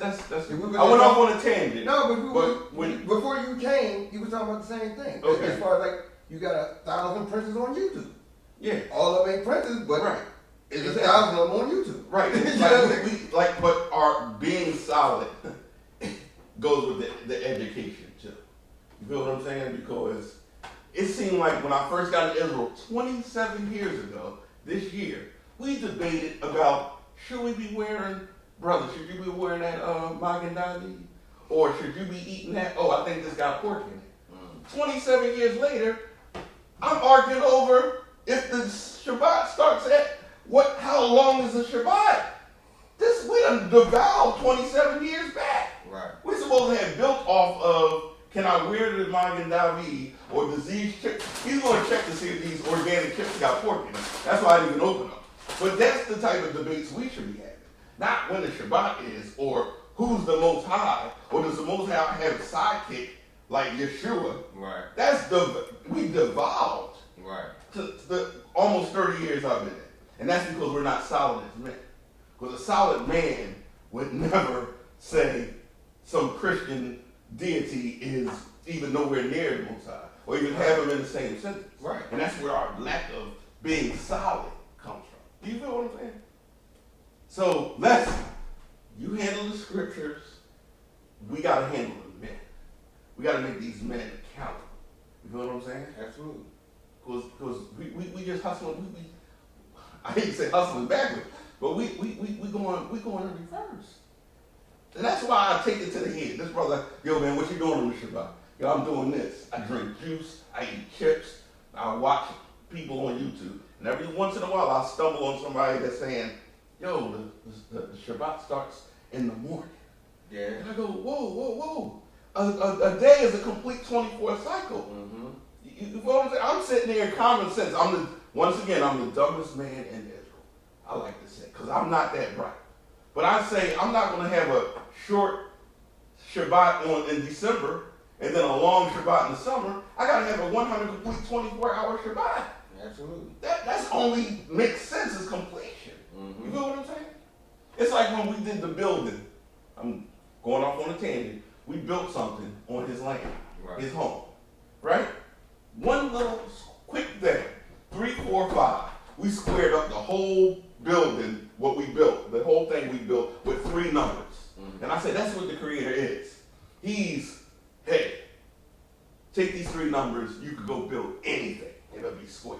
Right. You feel what I'm saying? Because he may need me in my spirit later on when we build a new temple. Hey, Yeshua, I gave you these things 4,000 years ago or 2,600 years ago in the Babylonian captivity or back in Egypt. Whatever I gave you this, it's in your mind. Mm-hmm. You know what I'm saying? It's on your spirit. These little things is what it is. It's not this great. Do you understand what I'm saying? Am I speaking crazy? No, you could. I'm sorry, I know that's your class. Do I your apologize. thing, man. Do your thing. I'm They're in my rambling class. on. It's our class. No, it's your Knowledge class. comes from many places. Okay. So if you're teaching it, drop it. I'm not a teacher. I'm just a guy that wants to put the brakes on. We're going too far the other way. We're in reverse. And we're supposed to be going forward. Absolutely. You understand what I'm saying? We're going in reverse. When we got a debate, we got more Christian Israelites than we had when I first started. We would go to Christian churches and talk to Christians, bring them out of there. Now, we up there, we got the Israelites on our thing, and they're Christian with, like, no. You go to church. If you're not ready yet to be a man and follow the Creator, man, stay at church. There's plenty of them. Yeah. And I heard the girls look nice. But check this out. You're not going to walk this walk and still having a bag of Jeep. I don't even want to say his name. You don't even want to get out of here. I got to dodge that all day. Right. Then on the Shabbat, I got to, with my people? No, we're not doing that, son. Right. That's all. I'm out. I had to get that off my chest. But I need anybody listening, if your wife is listening or your brother or anybody, yo, we need solid men in Israel to move forward. I know I've seen 2 so far, and he's one of them. But everybody else, yo, build off of that. And then in 1 year, let me see 12 solid men. Let me introduce me to 10 more solid dudes, and we'll go from there. And that's where I'm at now. You feel what I'm saying? Yeah, I hear you. There you go. And let's go. Do your thing. But when you're talking it, I see your eyes roll because you want to hit the drums on me. You want to drum me out. Get him out of here. Yo, when you're speaking about the spirit, also speak about, and I know you do because we talk in private, speak about the men being solid. And then that'll make the women solid. And everybody will be good. Y'all heard that, right? I'm out. Yeshaya, truth wisdom, dropping jewels for the family of Israel. Go ahead. Okay. Any questions? Now your number's gonna go way down. You got 1 listener. You got 1 guy. Your sister. You got your wife. And everybody else calmed down. All right, I ain't gonna blow your spot up, but I'm back to my Any other questions? I thought you said you had a whole bunch of questions. I had questions, but I had to run that off because Okay. you You got any questions? No, my question was, do you think you're the tribe of Judah? Oh, yeah, you got that answer. That was it. Yeah. Hopefully. Okay, so if there's any questions in the room, you can just type your questions in the room and we'll try to address them.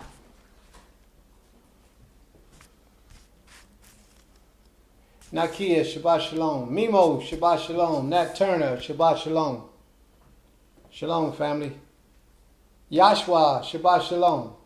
May the Most High be with you all. If there's any questions in the room, put the questions in the room so we can do this. Shamira, Shabbat Shalom. Colin, Shabbat Shalom. Roger Porter, Shabbat Shalom. Razaya, Shabbat Shalom. Ike in the room. Shabbat Shalom, Isa. Ice in the room. Ice in the room. Okay, Ice in the room. three solid minutes. Yaso, Shabbat Shalom. Ice in the room. You got three. Can I get 9 more solid minutes? 9 more. Exclude myself. Exclude yourself. Zay, Shabbat Shalom, Zay. Shabbat Shalom. Just saying Shabbat Shalom to the rest of the family. And Sid Johnson, Shabbat Shalom. All right, so now what y'all want to do? We want to get into another conversation? Not you. Oh, we going to let this ride. What we going to do? Man, that Turner in the room. Yeah, not turning Yeah, the room. that's my man from the joint I tell you about. What's up, Nate? Shabbat Shalom, brother.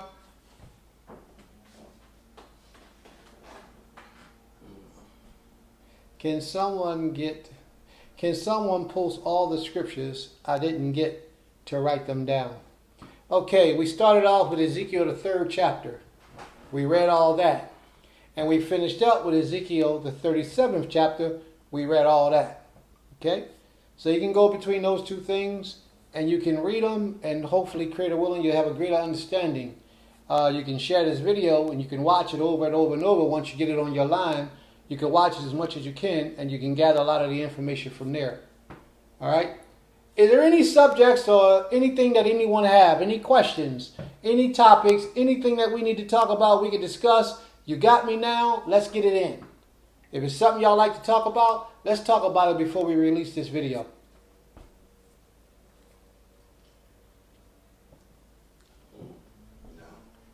Okay.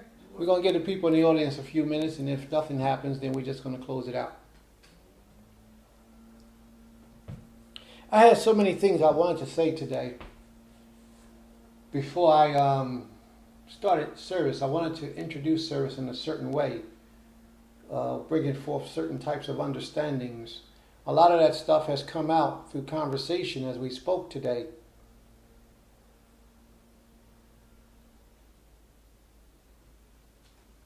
We have to really search our essence, because we got to learn to serve the Creator with the best of us and stop giving the Creator the worst of us or the least of us, doing the bare minimum to be right before the Most High. We got to really start giving the Most High the most of us, as opposed to having our pleasures and then we'll be righteous later. Another thing is we got to stop being righteous only on the Shabbat day. A lot of us do that. We only get right with the Most High when the sun goes down on Friday night until the sun goes down Saturday night. Other than that, we living like animals. We're living like beasts. We're doing anything and everything we want to do. Now, I have a question. Sex. Do we believe that sex is marriage? Is it okay for a young lady to just do... How do we release our inner demons? Okay. The last video that I did last week showed you how to release your inner demons. It was on, I did one on Job. Job 27. Yeah. Job talking about the integrity, dealing with your integrity. That video will teach you how to release your inner demons.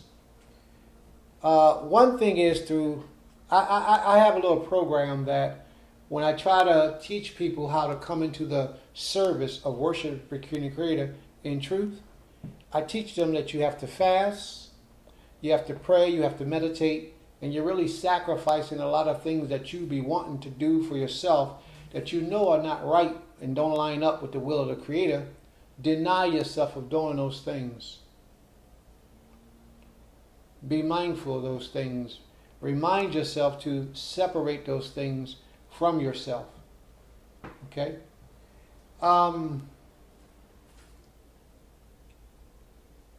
Let's talk on that subject. What do we think? Is sex marriage?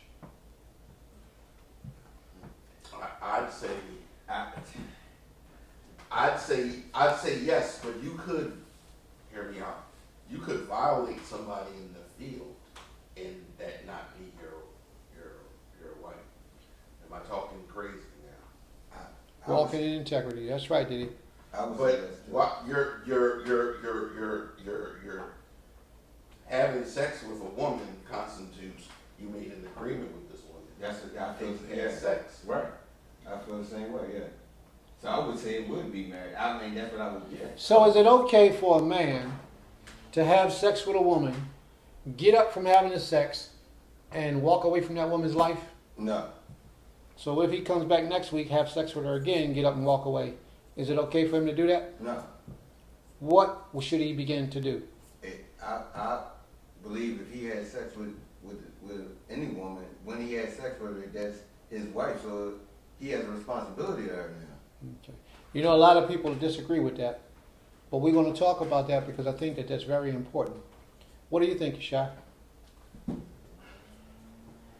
In our captivity now, it's a beautiful interpretation of marriage. And people are having sex. Right. Without any commitment or any conversation.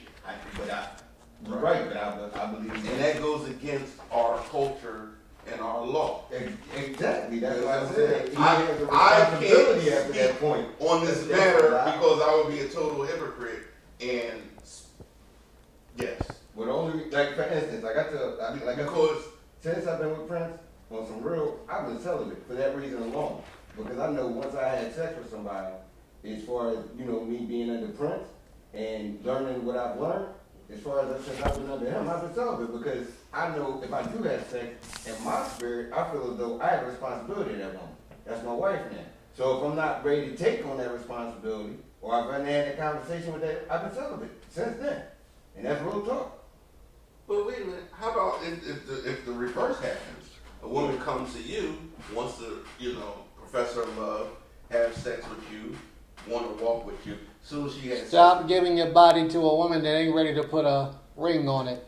there you go. And then you were abused, and then you don't hear from her for a week, and then when the sun goes down, she calls you again. It was like, hey, let's hang out again. And then now you turn into But you the. gotta have that conversation. If a woman come to me on that level and she talking about this and that, we gotta have a conversation. I gotta let her know my stance on the situation. Look, if we do this, this is what it's gonna be. If So- you can't handle that, then we're not gonna do it. Let me ask you a question. What is a harlot? Or had sex for money. Well, what's a prostitute then? Same thing. It's different things. A loose woman is It's a harlot. a loose woman is a harlot. But- They had sex for no money. Like There you go. Israel is a That's harlot. correct. Yes. We're not prostitutes. That's Harlots correct. get paid our worth. And the Most High says that no woman should be a harlot, correct? Right. Okay. So It how is- could a woman lay down with a man and not be a harlot and it's not her husband? How could she not be a harlot? Facts. Yeah. Facts. How could a woman lay down with a man that's not her husband and not be a harlot? Facts. I mean, I got a million of them, Prince. Man, you're how, right. how can you be a woman, married to a woman, introduce everything, and then turn around and find out you divorced on Facebook? Oh, that's not my husband. I'm single. Yeah. That's why I said you gotta have that But you conversation. went in with these intentions on being an Israelite man and doing what you do. And then it turns out, on the way out, you Gentile the situation up. And I think a lot of men and women in Israel play this, they go in righteous, but they walk out unrighteous or Gentile-ish. You understand what I'm saying? They got one foot in the righteous initial marriage game. You must take care of me. But when it's time to go, they just go. no divorce papers, no speaking with the elders. Well, see, that's unrighteous. They got a rule. That's following unrighteousness right there. If you gonna do, if you want, when you had that conversation, bro, when you had that conversation with any female, or she had that conversation with you, and you make that known to what it is, Right. if y'all both Israel, you know the rules. If you're going by the law, statute, and commandments, you know what you gotta do. But what if only one of them is Israel?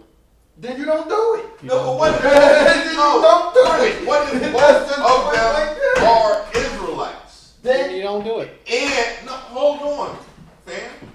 And they enter into an agreement, right, get physical, Right. Right? It does not work out, and then the way out of the physical and mental agreement and spiritual agreement is they go out on you just not my boyfriend. but that's unrighteous because we all know by the laws and statutes. You got to go through the judges. You got to get a bill of divorce. You have to do those things. If you don't do that thing, you're unrighteous. You're Period. unrighteous.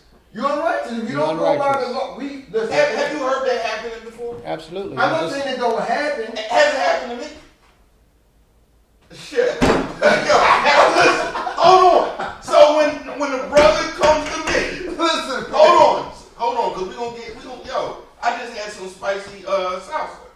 I'm ready to talk. Listen, and we're not. Let's get back serious because we're before the Creator right now. right. But this is serious. It is. It's a heart attack It because is. people's lives are involved. But that's why You know you what I'm have saying? that. That's why I said. That's why I said. I initially said you have that conversation and you let them know. Listen, I go by the laws and statutes, commandments of the Most High. If we do this, this is what's going to happen. If it don't work out, this is what's going to happen. Anything else, I'm not going to be involved with. Now, can you handle that or you can't? If you can't handle that, then you don't make that move. If you can handle that, then you know what I'm working with. You know what the laws is. I'm going by the law. Okay. So That's just, why it's I- just that's what it is. One thing, this is why I say for the fellas and women in Israel, we have to make these relationships public. Hey, this brother is with this brother. This is what it is. This brother's with this brother. This brother's with this sister's with this brother. Excuse me. that brother with that Oh yeah, because that brother, that's some old. Yeah, that's take that up to the other No, make connection. that public so we get Get him up out of here. Yeah. Come see him. But listen, it needs to be public. It needs to be, hey, yo, this is what it is. It needs to be an incubation time where they meet this, talk to the elders, talk to the, people, the solid men in Israel. That's the solid courtship. women in That's the Israel. courtship. And right. as far as let me inject right real quick. As far as I'm under Prince, and my situation is if I choose to do that, I got to court something for 6 months. Prince got to see her and talk to her at least twice, and then we come through some type of agreement, and then I go from there. Okay. Now that's what it is. Now, having been in semi-advisory position to leadership, and on several occasions, you also have to hold your leadership to that same agreement. Okay. You understand what I'm saying? When the brother, one day in the future may want a second wife or whatever, he has to do the same thing you do. And I got to do, you can't see me tonight on South Street, be like, brother, you're shy. Right. What was all that stuff you was talking earlier? Now I see you with, this ain't, you Gentile only when the sun go down. You know what I'm saying? There's a question in the room. She said, I only keep Gentiles in the beamer. said- Go ahead. You want to read that question? So it says, are you saying that if women and men had sex and walk away from one another and she doesn't get a bill of divorce, she is still married? Absolutely, she's still married. And if she doesn't believe they were married, how does that make her a harlot, or is she a whoremonger? Loaded question. He's a whoremonger, and she's a harlot. Yes. Yeah, Yes. all day long. Yes. All day long. If you don't, you can't, you gotta I'm a whoremonger, listen, you gotta go by the and law. she's a harlot. Absolutely. Yeah, you gotta. And made it creator, spare our lives. But let me make this clear. Even in that, there's a way out of that situation. The Most High says a man can do evil all of his life. That's evil. And the moment that he comes to the Creator and confesses his sin, he's to change his behavior, his attitude toward life. And once he does that, he's to never go backwards and do that again. So this woman could have had sex with 50 men. She'll be tied to every one of them. But the moment she confess her iniquities before the Almighty and change her behavior, she should be forgiven. That's the law of the Torah. But it's not. Okay. Now, to intentionally do something like that is a different story. But once you come into the knowledge of truth, I can't. I'm not going with that because this is what leads to my next thing.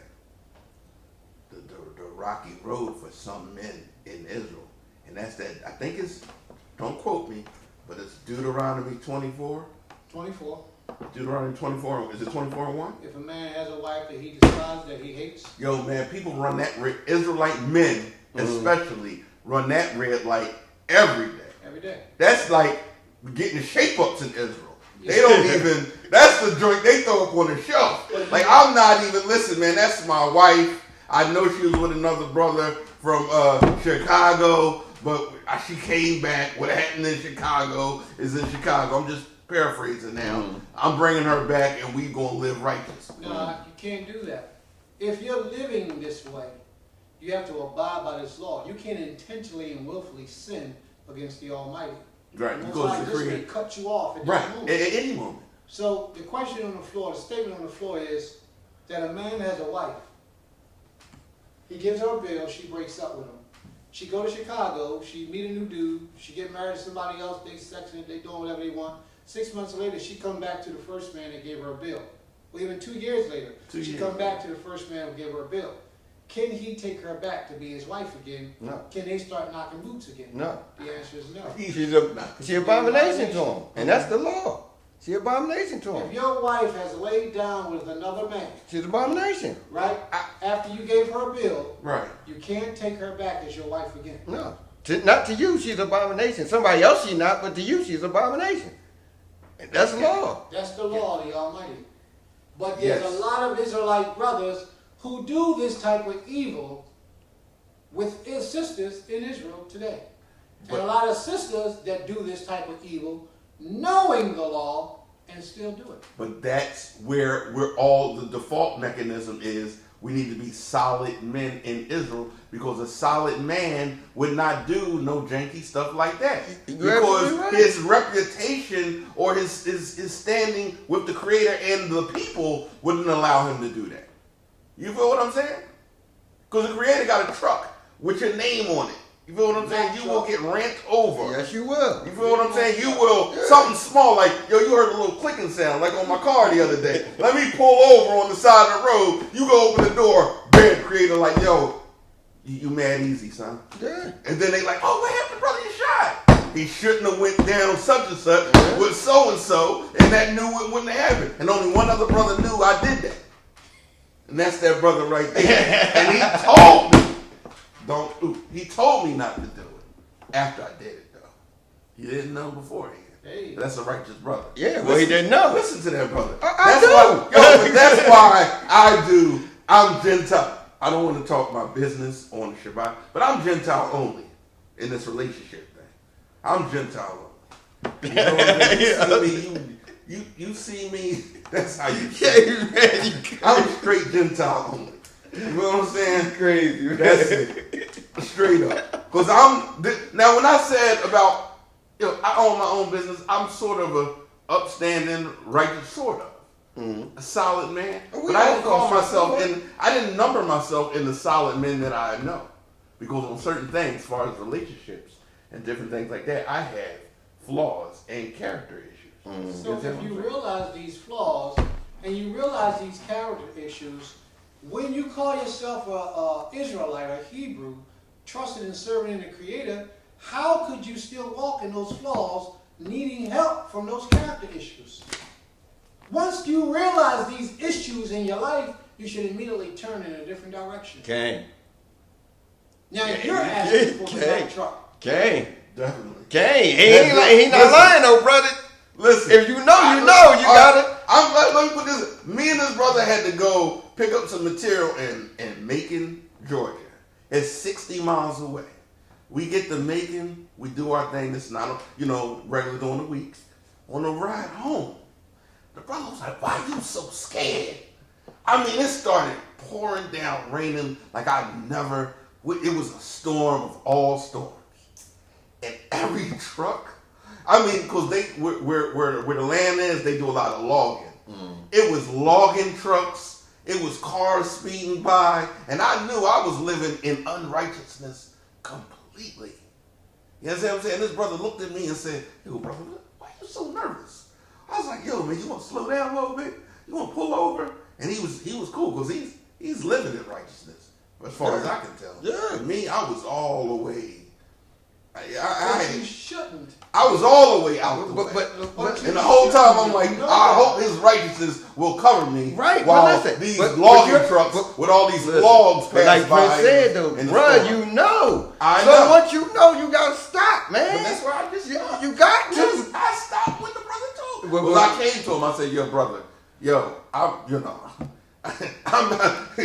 I'm over at the hotel tripping. You know what I mean?" He was like, Yeah. "Brother, what?" Bro, you can't, man. You can't. Sorry, I didn't mean to put you out there that you knew. put me You know down what out there. there. I apologize. You telling yourself. I tell him myself. And on top of that, my car broke down Bro, on the you way gotta- home. You gotta fall back from that. I was like, man. yo, and I said, and I was. Cause you the one brung up the Mack truck, so you know the truck coming, so you gotta chill. I said, like, listen, really? listen, I'm coming Yeah, from, you I'm brought coming up from the Baltimore. I don't want to, this is the Shabbat, but I'm telling you this. I had to ride through Baltimore. In the west, and my car is like, boom, boom, boom, boom, boom, boom, boom, boom. And I'm in the tunnel, and cars, they done blocked the tunnel where cars come this way and this way. I'm like, yo, is this how you, this is me right here? I'm just like, yo, can I just get through this tunnel? I couldn't live like that, man. I couldn't live like, I don't live like that You either. gotta That's chill, what I'm man. man. Today. I'm like, yo, listen, I just threw that up on the shelf. I'm good. As long as you gotta chill. Listen, man. But other brothers need to follow suit. You Like, gotta have a fair job, man. You can't be. Yeah, you can't be out out there, here You can't. You wishy-washy. gotta have. You got to know, man. You can't- The worst brother in the world is a wishy-washy Israelite. You understand what I'm saying? And that's wishy-washy in everything.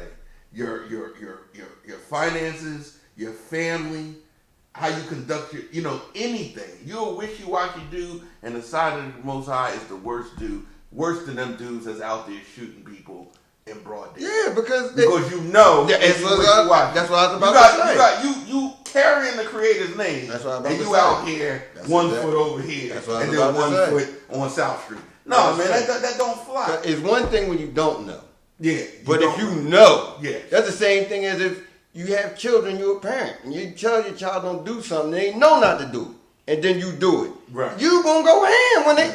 It's a difference if they don't know and do something. Then you gonna be mad, but you might talk to them, whatever. But if you just told them specifically, don't do something, you better not do it, and then they go do it anyway, it's gonna be an issue.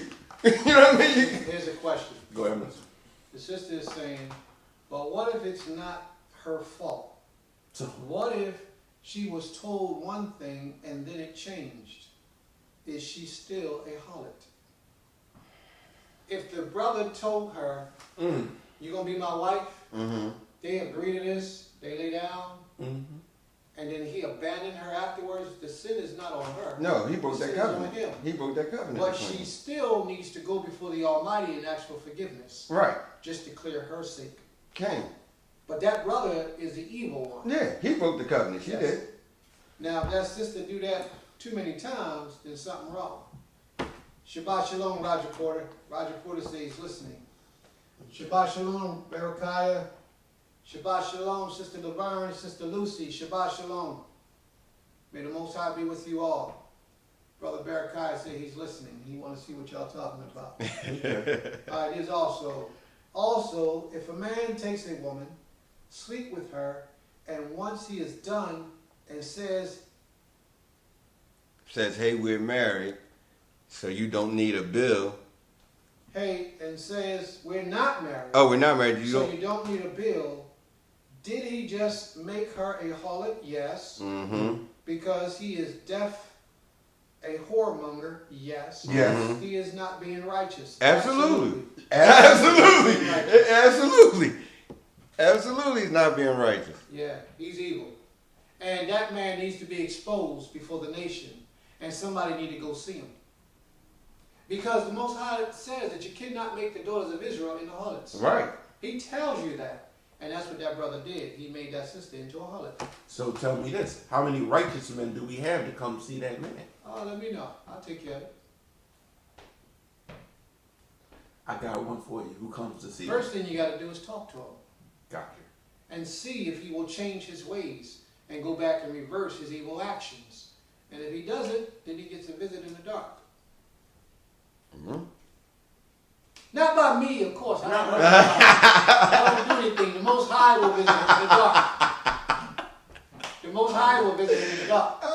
But back to everything I said, I exposed my inequities. No, she's not a harlot forever. All she needs to do is change from her evil ways. Right. Go Go to the before the Most Most High. High, confess her sins, and change from her evil ways.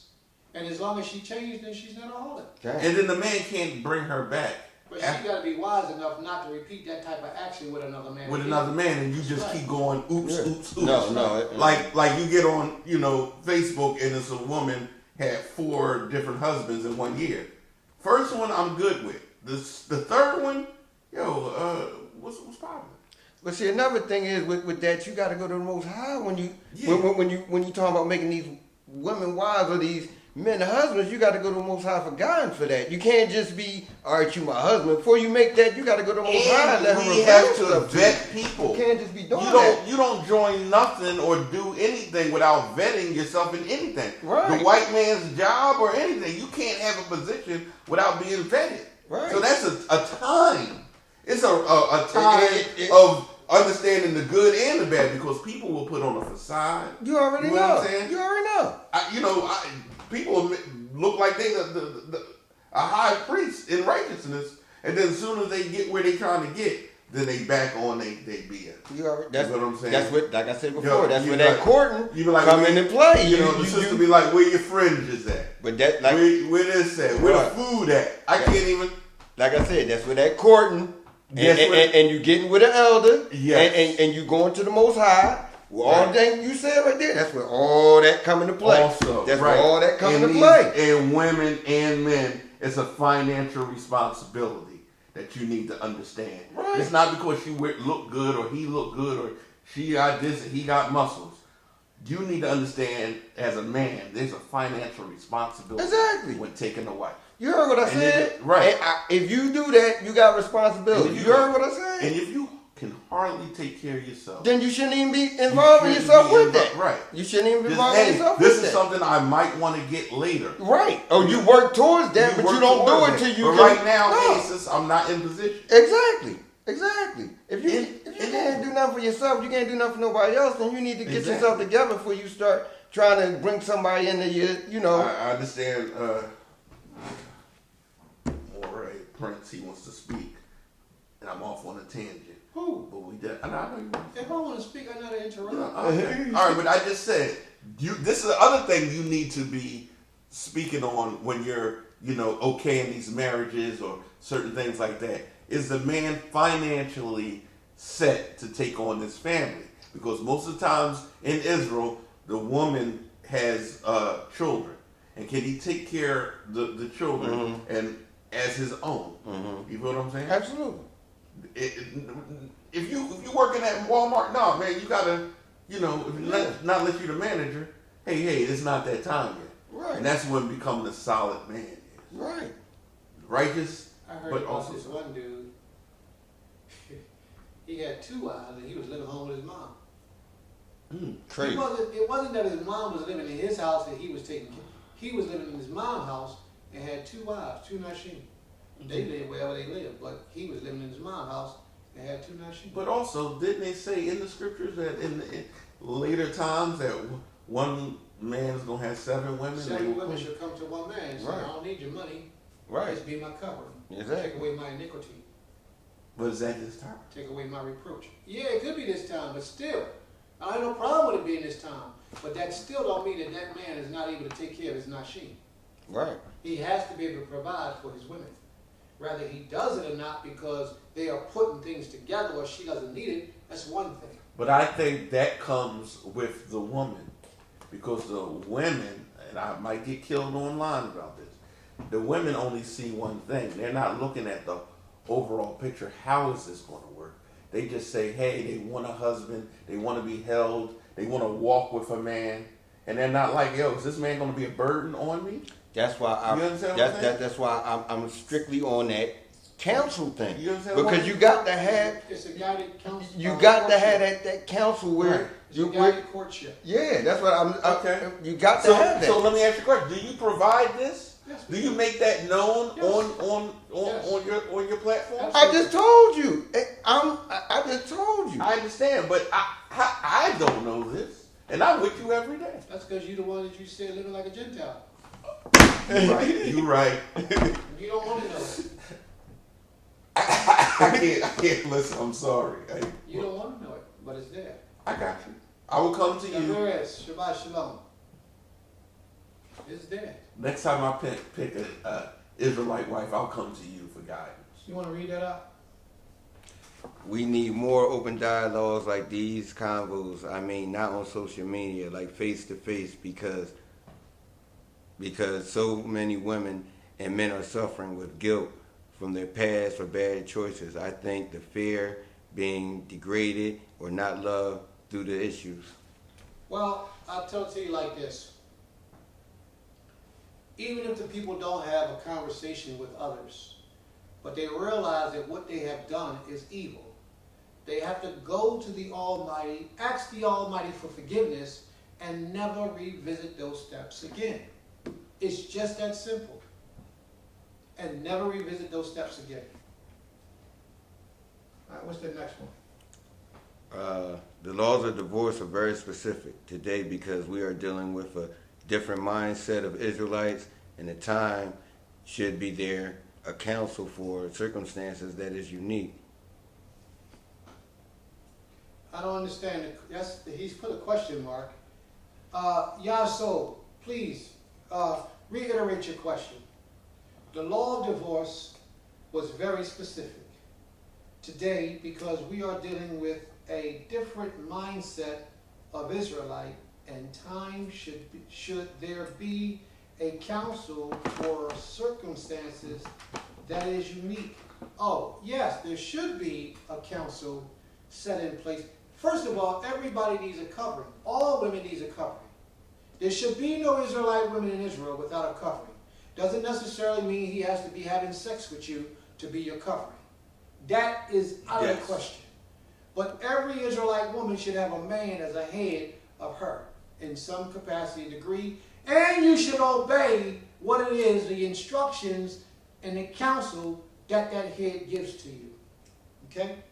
That would alleviate a lot of the problems that we have. So that would help solve a lot of the problems.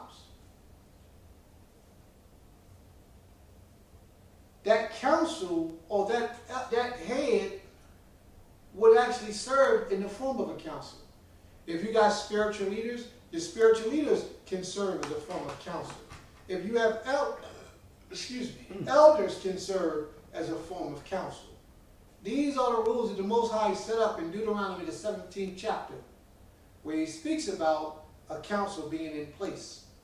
When there arise issues that's too hard, unique issues, that's complicating things, that the priests or the elders or the head of the communities are the ones that you take these matters to.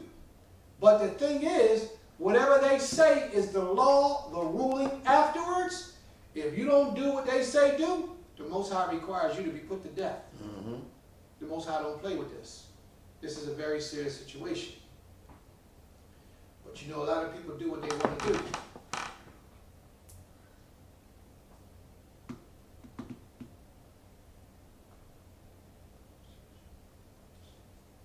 That's correct. When the live is over, this here is over, the full session will go up in post. You're absolutely correct. But these are the types of things that we have to watch. One of the major problems in Israel today that's causing us to fall short of being obedient to the Creator is that sexual demon that we have inside of us. Yes. That sexual demon. If we can master that sexual demon, oh, brother, we'll do some great things. Yes, sir. We'll do some great things. Yes, sir. I'm trying hard. I could build 10 houses on the land if I wasn't out here funny business. Hey, dog, listen. Well, you're not out here funny business no more, right? Not, absolutely not. Okay. That's between you and the Most High now. But you got to be careful. Remember the brother said The words that- you that- speak what out the of your creator- mouth what the will creator bind got your to do soul. with this. Yeah, that's why I don't play around, bro. Trust me, I was telling Prince this about 2 weeks ago. It's rough, dog. It's hard out here. But at the end of the day, I gotta please the Most High, regardless of how my flesh feel about the situation. I ain't saying it's easy on this sexual thing. It ain't. Dog, I was in the world like everybody else, so I've been there, done that, so I know what it feels like. So it ain't easy. But at the end of the day, I'm gonna do it the right way, so the Most High will bless me. Period. That's the end of I it. Go. got one for you. I got one. Let's hypothetically speak. Let's hypothetically speak right now. Okay. And I don't want to use my words cautiously. I don't want to offend the Creator. Benjamin, Shabbat Shalom. Shabbat Shalom, everybody in the room. Okay, you have a semi-successful contractor, say carpenter, and this man, the Creator has blessed him with the ability to buy juice, water, have a roof over his head, have money in his pocket. He can move freely the way he wants to move, right? And he has an Isha that refuses to grant him, the womanly duties. On her own, whenever she wants to. It may be twice a year, 4 times a year, whatever she thinks is deemed necessary. And this brother, semi-Gentile minded, whoever this man is, should he seek, Gentile comfort out in the street? No, he should get a bill. If He you should feel, get a bill. if you feel, Stop. Right. he should get a bill. If she's not performing her duties, and they have he talk about her, whatever case may be, and she's still not performing her duties, he gotta get a bill. Got Because if he do anything other than that, he He's gonna fornicates. violate, yeah, right, So, because you know what I mean? So he gotta get a bill. he's violating the covenant he has with the Creator. Exactly. And then the Creator like, you know what, man, I'm shutting it all down. Right. No more juice, no more Beamer, He no gotta- more house, no more teeth. He gotta- Whatever you right. want, I'm gonna send you up out of here. He got to and get a then bill. I'm gonna take you. Exactly. off. He got to get a bill. You feel what I'm saying? Like I I got would you. say at first you go to your shine. You tell her, look, this is what it is. You know, however you gonna put it to her, but Yeah. you had that conversation with her. And I'm speaking for a friend. And if she ain't Okay. reciprocating, Yes. or whatever, and you don't see no change in the matter, you got to get her a bill. You got to get her a bill. Because I understand that everybody got needs. So Okay. if you in that situation, you got to get her a bill so you can do what you have to do. Also, the Israelite man, right? If he went out into Israel and said, "Hey, let me see what Israel has to offer, far as finding the Isha," and it was nothing suitable because everybody, not just the men, the women, the leadership, nobody's solid. Nobody's solid, including the man that's looking for Isha. Nobody's solid, but he goes out to try to find a Hebrew woman, and it's worse than the Gentile woman. Because he holds the Israelite woman to a higher standard than the woman he meets on South Street. You understand what I'm saying? What's the problem? What's the situation? I'm asking you a hypothetical. Because sometimes you might get into Israel and an Israelite man will hold an Israelite woman to a higher standard. Right. And then find out that the Israelite women may be on the same level mentally and spiritually as the women that he sees dime a dozen out at the market. I can see that. You understand what I'm saying? I can see that. So what's the cure? But you still can't, by the law, we still can't mess with no Gentile women. Regardless. No, you just I'm not gotta talking keep- about Gentile women. No, whoa.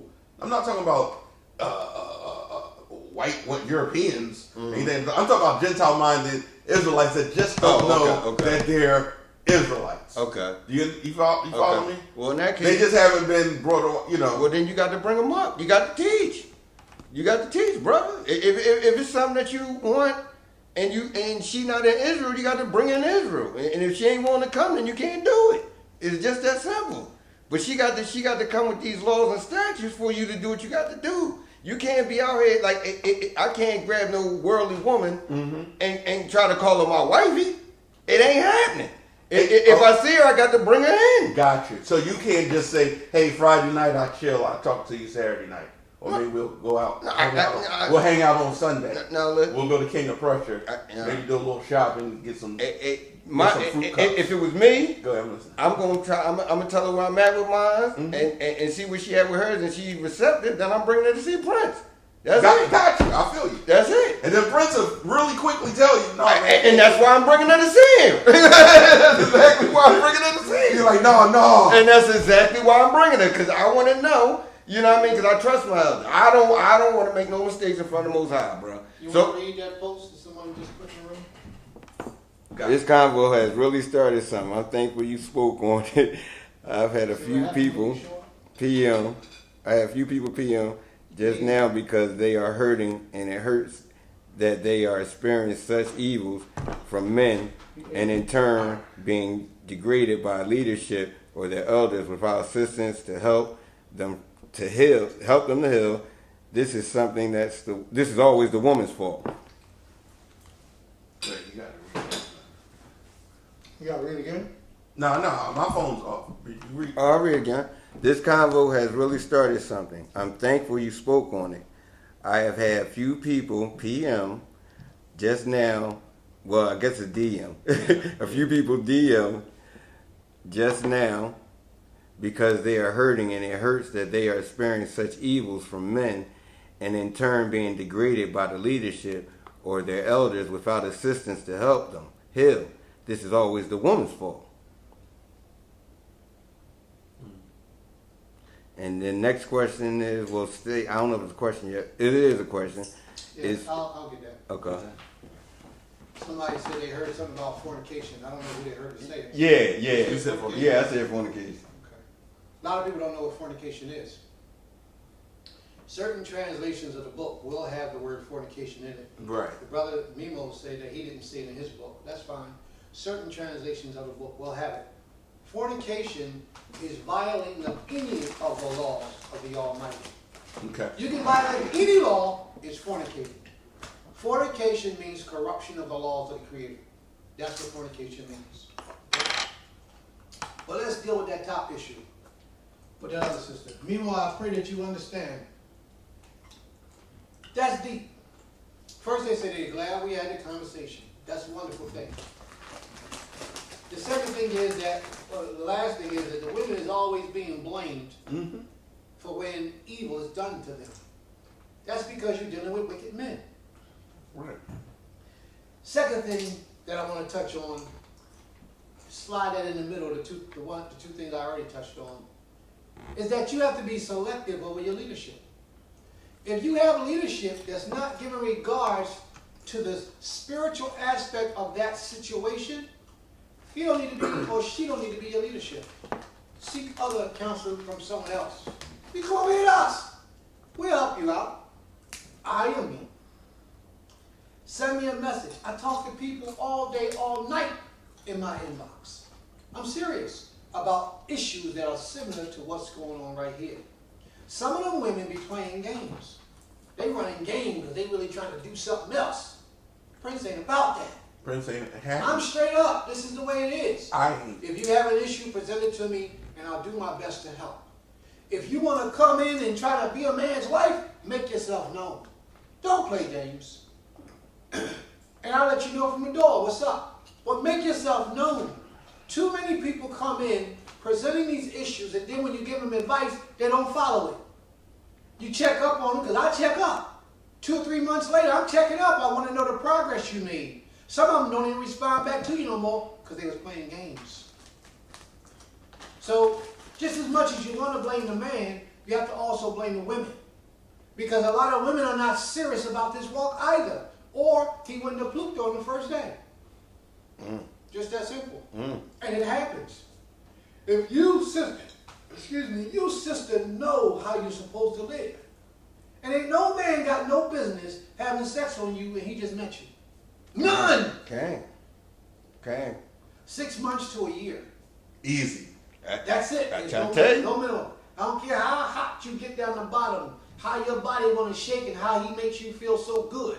6 months to a year. Okay. That way we'll cut down the number of divorces. We'll cut down the number of embarrassing situations. You take that time, you go to supervised counseling from a rectified, bona fide spiritual leader. I got a dude that I was talking to the other day. He's a spiritual leader. He counsels people, right? But the man is wicked. He's wicked. He's counseling people trying to crack on the girl. Say it again, please. He's counseling people Yes. trying to move up on the man's girl. Or I've seen, I don't want to cut you off, the eldership be in the leadership be in cahoots with another man. So they might give a man a woman a divorce or a couple of divorce on Friday. Then on the first day, on Sunday, this woman's with another man. Because the eldership was in cahoots with the other situation. So if you ever want to know, hey, what's going on with this situation, things be already lined up. You understand what I'm saying? And that's wicked leadership. But see, that's why you got that. Because the leadership will go and tell another man, yeah, this couple, they about to get divorced. And the next thing you know, a week later, the ink ain't even dry on a divorce yet. Yep. And then she with another, But she in class with the next man. That says a lot about the sister as well, though. Any sister that get divorced from a man should remain separated from that man for a period of time. I would say about a year. Just to give it time so she can learn herself so that she don't bring those bad behaviors into the next relationship. Right. And whatever the problem the man had, he has to rectify that problem. Say if his funds were low, or he's abusive, or whatever, you know what I mean, his feet stink, wash your feet. Build your bank account. Stop hitting women. Because you're not ready to find another woman if you got these issues still. Yeah, You understand what I'm saying? That's what happens. The men never work on themselves. It's like a car. They just drive it down the road. And it's just falling apart. You understand what I'm saying? They want the women to chill, yeah, keep that purity, but the men is right back, like I said, on South Street, looking for The next victim. looking for the next victim. The next victim. You feel what I'm saying? As soon as they get it, they out again. Exactly. You understand? Or the first difficult situation that arises, Yeah. they out again. We got her. Exactly. I don't want no parts of her. Yeah, I don't- She's evil. What did she do? Right. She made me go out. She told me I don't make enough money to take Yeah. care of the family. She might be right. That might mean you better get some more bread. She might be Exactly. right. I mean, you better go harder. That's all that means. Exactly. Don't take it personal. Do what If you we gotta do. stop rushing into these relationships and we go through the guided courtship, take our time, as my brother likes to say, proper application of Torah, then we be cool. Yeah, we cool. But that's not what happens. Ever. It's crazy. And like Torah, and nobody wants to be held accountable for their evil actions. Everybody wants to do what they want to do when they want to do it. That's Right. not the way it goes. Right. But the one thing I will say, the Creator don't forget. And you see everything. He see everything. Everything. You understand what I'm saying? But this is true. So if you think you're getting away, oh man, I got away with that. You ain't getting No, away. you're not getting away. He gonna catch He you. don't play about his daughters, man. These boys better understand that. Most time don't play about his daughters. You acting crazy. You is a reckoning for all that, bro. It's like really. That's right. You know what I'm saying? So I know this leadership. He was counseling his family, his brother, and his wife. This happened some time ago. And this is why a lot of Israel don't want to come together and work with this brother on his particular, what he's doing because of this evil. He was counseling his brother and his sister because they was going through counseling, they was having problems, marriage problems.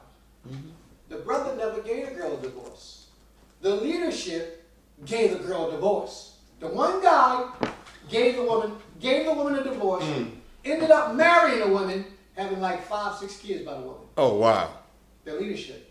And that's acceptable to the people. They allow that to be. So he just usurped the husband and gave her a divorce himself, That's huh? exactly what happened. Hey yo. It's a lot of evil going He on. caught it off the glass. He caught his own shot off the glass. Yo, I don't know where. That's all. There's a lot of evil situations going on in the midst of our people. Yeah. That's And crazy. that's Offensive super goaltender. evil. That's crazy. The brother married this sister and had about 5 children with her. Yep. Because it means nothing to be cut off from your people in Israel because nobody cares. You Well, my problem is we're playing with the Almighty. Right. Yeah, that's We another almost whole saying we almost saying his hands is too short. He can't touch me. I wouldn't take that chance. Me either. But we got a lot of brothers that do it. See, when Oh, that cool. little man start talking, it overpowers your mind. And you start lusting. And you start moving in a direction that's evil. And the better judgments that you have, you block all that. See, if your integrity was in place, your integrity would kick in and say, yo, you know you can't do that. And you'll remove it and dismiss it from your mind and move on. Absolutely. Find yourself some other pleasure. Absolutely. Now, I heard you talking earlier, Yeshai. You were speaking about the man who had the woman who wasn't doing her part as a wife.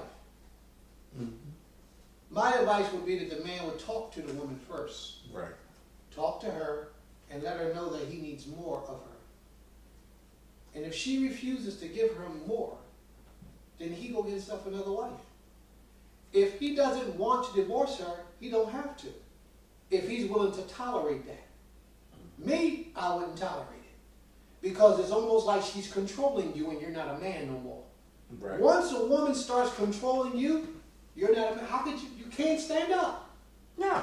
When she starts telling you what she is and what she ain't gonna do, after you talk to her and you conversate with her and you try to work it out, and she's adamant about her decisions, it's time to go. She gotta find a new husband. Because you got to go. You will not be a man in the eyes of the Creator Right. if your woman is running a house. That was There the you first go. thing I There said you go. when I came about solid, righteous men. Because some men are being controlled by the white man, but then another 80% of us, and I say us, big you understand what I'm saying, are being controlled by women. That's right. And not even what the women can do, is sometimes you're being controlled by what they won't do. Let me make this clear so that you understand where I'm coming And from. I'm pointing my finger at myself. Oh, I understand. Yeah, you know. If the man chose not to divorce the woman, that's not a sin. He don't have to divorce her. Yeah. If he's still the man of the house. But if she has moved and usurped her position, now she's running the show. He's not the man of the house no more. He has to divorce her, Right. or else he will never be a man. And every male should aspire to be a man. Yes. That should be your desire. Completely. Okay? In every aspect of his In life. every aspect. Right. Shah Takaya, Shabbat Shalom. Shabbat Shalom, Aki. Every man should inspire to be the head of his household. Now, it's not for you to be over aggressive with your woman. Like put demands on her that you know she can't meet, that she can't fulfill. Every woman don't want to have sex 5-6 times a week. Absolutely not. It's not good for them. Their body won't allow that. Some women might be sick and they can't have sex with their husband. Then she has to be willing to compromise and share her husband with another woman as a sister wife that can fulfill that desire of the husband. But the husband has to be sympathetic toward her physical sickness. Don't rub it up in her face. Right. Don't force her, and don't divorce her because of something that she cannot do. Right. That also is considered to be evil. Okay. Now, if she can do a thing, and she just decide, I'm going to punish him, and I'm not going to do it. If she got that kind of mind, You she don't don't wanna be deserve to around be a wife.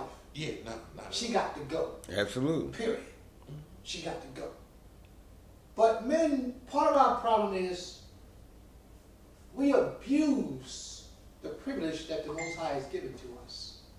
To have a wife is a privilege. Yes. But a lot of men abuse that privilege. We want to talk nasty to them. We want to disrespect them. We want to beat them. We want to cuss them out. We want to rape them half the time. Right. What I mean by rape? Well, if she doesn't want to do it all the time, you forcing her to do it all the time, then that's rape. You know what rape is, right? Rape is to force your way upon a woman or a man. Force your way upon them. If you try to make an advance to her and she say, not tonight, baby, please. And you say, oh, I'm your husband. You ain't going to deny me. You're going to give it to me. He's right to a degree. She doesn't have the right to deny him. But if he's any kind of a man, you know, and righteousness ensues inside his loins, he'll understand. He'll be like, all right, baby, don't worry about it. It's cool. We ain't got to do it tonight. Now, if she keep doing that every night for the next month, 2 months, 3 months, then something else is going on, and you need to deal with it. Mm-hmm. Right. All right? And what I mean by that is this. You need to check you first. Don't be so quick to look at the woman and say, she ain't giving it to me because she's punishing me. If she don't say it, usually if a woman punishes you with sex, she'll tell you. But if she's having a problem doing this, you should probably begin to check yourself, your actions. Are you making her feel like a wife, or are you making her feel like a slave? Right, right. Are you good to her? Do you provide for her? Do you hear her when she has time to speak to you? You know? Because a lot of men don't get their women a listening ear. But they need some time to get stuff off their chest. Okay. So you have to be able to listen to your wife and hear what she's saying and really hear what she's saying. And if there's truth, then you have to adjust your behavior. And you have to move accordingly. But if there's something else in it, you need to talk to her so that y'all can get that matter resolved. But she has not the right to hold herself from you as her husband. Okay. But if she does, it's not for you to rape her and take it. Cool. I'm like this. In all situations, if she doesn't voluntarily give it, I don't want it. Right. In everything, even dealing with dudes, even dealing with men. If my homie don't want to voluntarily do it, I don't want no parts of it. Okay. I might try to convince him, but after that, I'm leaving it alone. And I'm going to move on. I'm going to find somebody else to voluntarily do what they couldn't do. I never want my wife or my woman or anybody associated with me to do anything out of force, because then it's not right. Okay. It's better when you volunteer. The Most High don't even want nothing from us that we don't volunteer to Him. Okay. Nothing. Gotcha. All right. So, are there any questions? No, you got to cover. We covered everything I wanted to get off. All right. We're gonna close this out then, because ain't no questions coming up through the room. Kofani, Shabbat Shalom, huh? All right. Okay. Let's close this thing out. Micha, Shabbat Shalom. Are we sure there's no other questions? Roger Porter, Shabbat Shalom. No other questions, right? No. All right, family, thank you for coming in. May the Most High be praised. Go out and share the video. Let's see if we can break that 2 million mark. That would be wonderful. Shabbat Shalom, Nikai. Oh, that was a good one today. You get 2 million views, they're gonna have you come and apologize for being Israelite. Hey, man, Prince. I need you to I know my elder ain't apologize for that. All right, man, you said